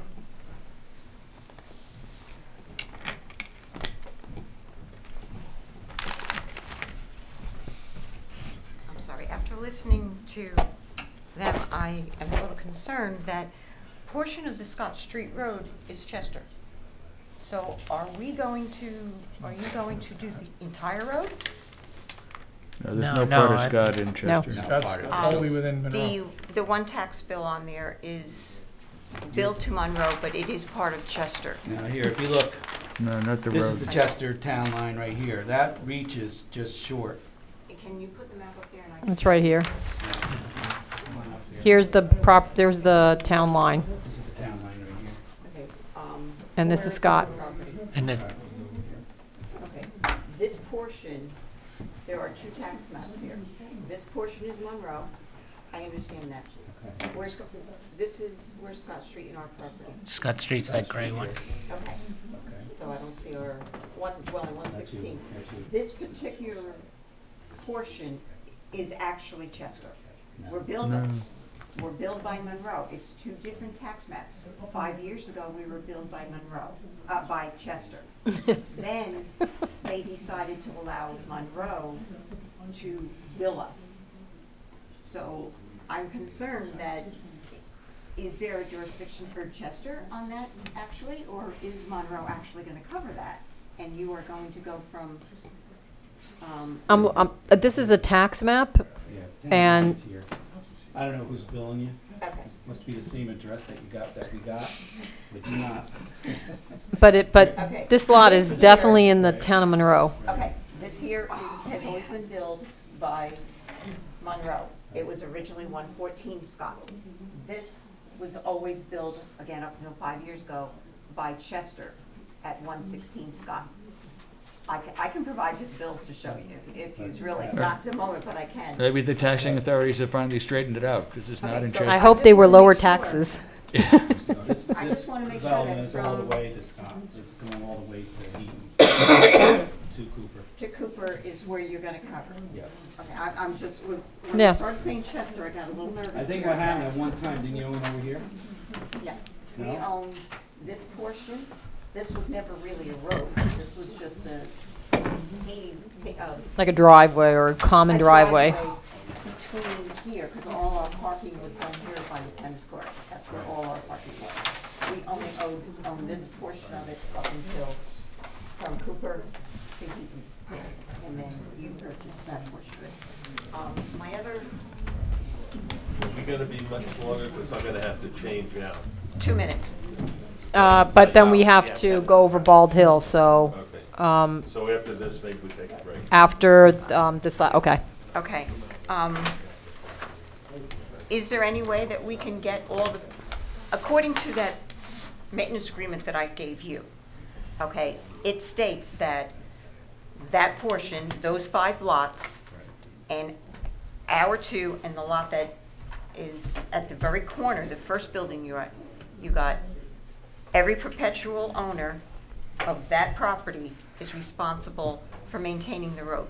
You are the owner of those 5 lots, and you're supposed to, at this moment, maintain that road.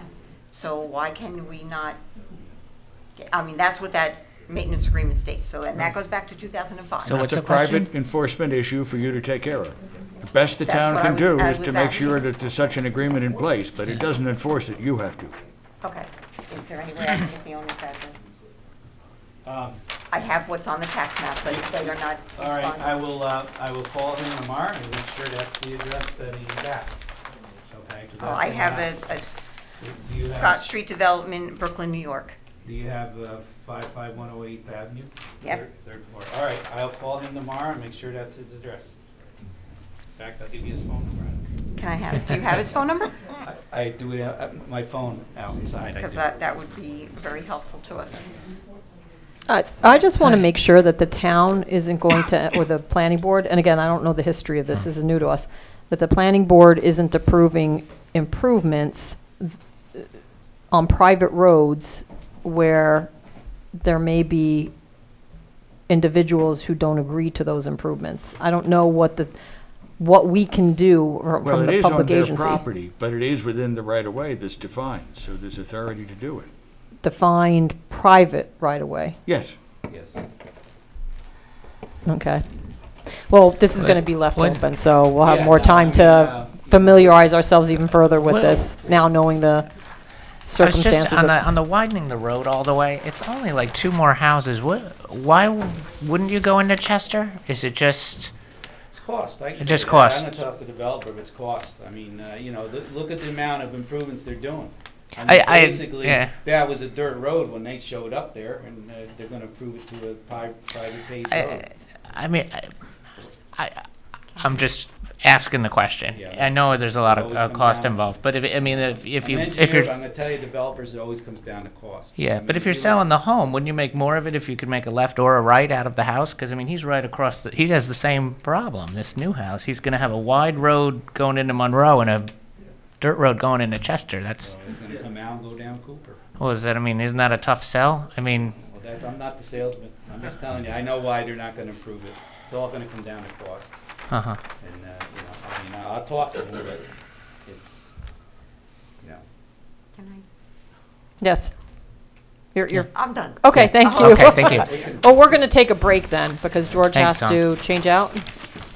Okay, we're going to take a quick break. How much longer are you gonna do? Well, we have to go over Bald Hill, so unless we have additional comments, we're going to continue the public hearing to May 21st. May 21st, 7 p.m. Right. Okay, so everyone, you won't get additional notice, but this is being left open till May 21st, if you want to attend. And anything else? Do you want to go? Okay. All right, we'll continue it to the next, and then we'll see what goes with the violation. All right, thank you. 5-minute break. Go ahead. You want me to continue? Okay. Does anybody need a break? Push through. Actually, you know what? Let's take a 5-minute break real quick. Let's go. Oh my God, that's for the Sundays in the afternoon. I'm gonna have a migraine tomorrow. Is there anybody here? Happy birthday. All right. Thank you. Next, you. we Yeah, I had one are. last year, but I'm gonna be double nickel We are. tomorrow. We are on returning projects, Bald Hill. Almost as old as I am. Really? Yep. So the applicant's representative is unable to attend this evening, and I think Mike is going to walk us through what revisions are being proposed. Yeah, where this project is there were conditions of the resolution of approval that need to be satisfied before the plans can be signed. We don't need to review them all, and a lot of them have moved forward, but there are several that the resolution required your action before the town board takes action. And specifically, you had a requirement in the resolution that said the planning board must approve an extract of the bylaws setting forth the proposed covenants and restrictions intended to carry forth the conditions of the approval. I had sent those to you and reviewed them, and I think they did carry forth that, except there was one exception. And I think this email here, I'll read it to you. One HOA bylaw abstract, I wrote back to George and said, these appear to satisfy the planning board resolution except for condition number 15 relating to the age-restricted units. You wanted to make sure, and the town wants to make sure, that both in the bylaws and in the restrictive covenant that I'll get to in a moment, there is an adequate mechanism to ensure that the age-restricted units will in fact be age-restricted.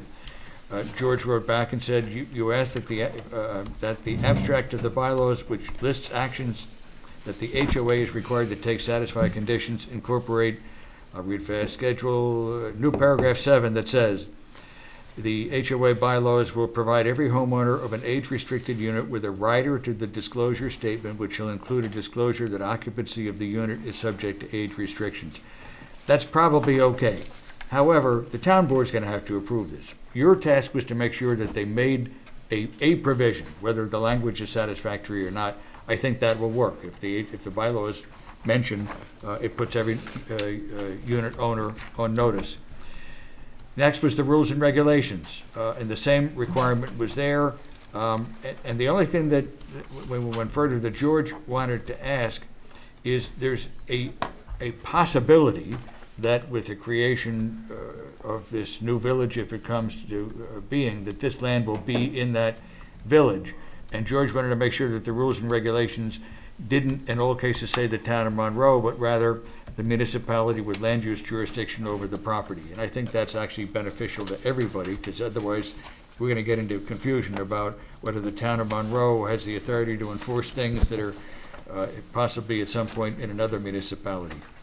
But let's talk about that point. Right now, the town of Monroe Planning Board is approving a certain development with certain aesthetics, elevations, et cetera. And I appreciate if it's in a different village, then I don't know what authority we would have over it, but it still adjoins us. It's still something we're approving now. Isn't there a mechanism to ensure that what we approved remains? Well, You know, like the filing of the, you know, I don't know, the filing of the approval in some way where they have to. If the village is created, you would no longer have any land use jurisdiction over the land, just like you don't have any land use jurisdiction over the land in the village of Monroe or the village of Curious Joel. If there's a new village, that's it, it's over. To the extent that you would put in place restrictions that could now be enforced by that other municipal entity, they would still remain. But I don't think you would have any standing to enforce them. Arguably, the restrictive covenant, which was for the benefit of the surrounding lands, might be enforceable by either those landowners that surrounded it or arguably by the municipality. But I don't think we want to claim, well, it's the only place in the restrictive covenant. Well, what I did say to George is, you can put that language in, but the town board and Brian Nugent are going to have to review it. I don't have any problem with you suggesting that change, but it's not for the planning board to approve. Okay. There might be an issue as to what extent does Monroe have enforcement authority over conditions of its approval when this moves into the village. I think it's dicey and unlikely that we have anything other than, there's a concept when you have a restrictive covenant, that you look to how it was created and who was intended to benefit for how and who has standing to enforce it. So arguably, if it was done for the benefit of surrounding property owners, that certainly those property owners would arguably have standing to enforce it. Might that mean that the town, on behalf of its citizens, would step into those shoes and have standing? That might be a good argument. But that was the change he proposed, and I said take it up with Brian. And so really, those were the only pieces that are important. Now, there is the Public Improvement Security Agreement. I've gone through several drafts of that with George, and I think that's ready to be referred to Brian, because that's really a town board document. I just make the initial draft, filling in the particulars of the project. So I think those conditions remain satisfied. There was the vehicle and traffic law authorization that says that the town has the authority to enforce vehicle and traffic violations on the private roadway system, parking, fire lanes, all that kind of stuff. That's been delivered. There's another issue at some point. I think they want to realign, and may have even been our suggestion, the water tower parcel, to do a lot line change so it's in a better position for the town if there's ever a water district to take it over, so they'll come back with that. But I think that can be done as a lot line change. It's not necessarily to satisfy the conditions of this approval. So I think the list of things that need to be done to get the map signed is getting smaller, but these few things have to go to the town board. Okay. So I believe they carry forth your limited role in their review, and if you agree with me, I'll send a letter to Brian Nugent of the town board reporting on that. Did everybody have a chance to look at these bylaws? No? No? No? Who else? Anthony, have you looked it over? No. All right. Let me suggest then that we'll give you till next Tuesday, give you another week. If you have any comments, if you could email them to me, and then I can email them to Mike, and then he can write a letter up. So we'll just, Mark also, if you want to look at it, so that we can, if we have any comments, again, they can be forwarded to Mike, and Mike can forward them to the town board. That's April 23rd. April 23rd, all right? So I think that's all we can do this evening with regard to this, until people have an opportunity. April 23rd next week?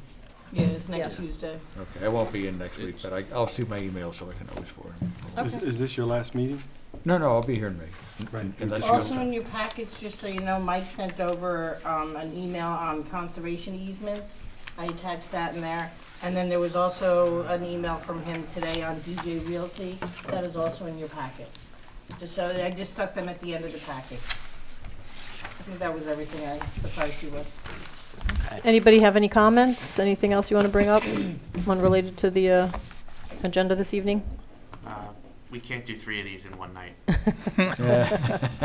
Point well made. I have a feeling that's going to be the same in May. Yeah. We postponed, left them all open until This May is this is 24th. actually not uncommon for planning board meetings. I know, I'm well aware. My day job, I sit on the applicant side of the table, and I've been stuck in New York City on some pretty late nights. All right. So, I mean, we try to manage the agenda so that it's not overwhelming any particular evening, but it really is dependent on the public and the comments that they have, and so, but thanks for the comment. All right, with that, anything, Mike or Mark? Nope. No. All right. I will make a motion to adjourn this meeting. May I have a second? I'll second. All in favor? Aye. All opposed? Any abstentions? Motion carries. Meeting is adjourned. Thank you. That was you, Jason.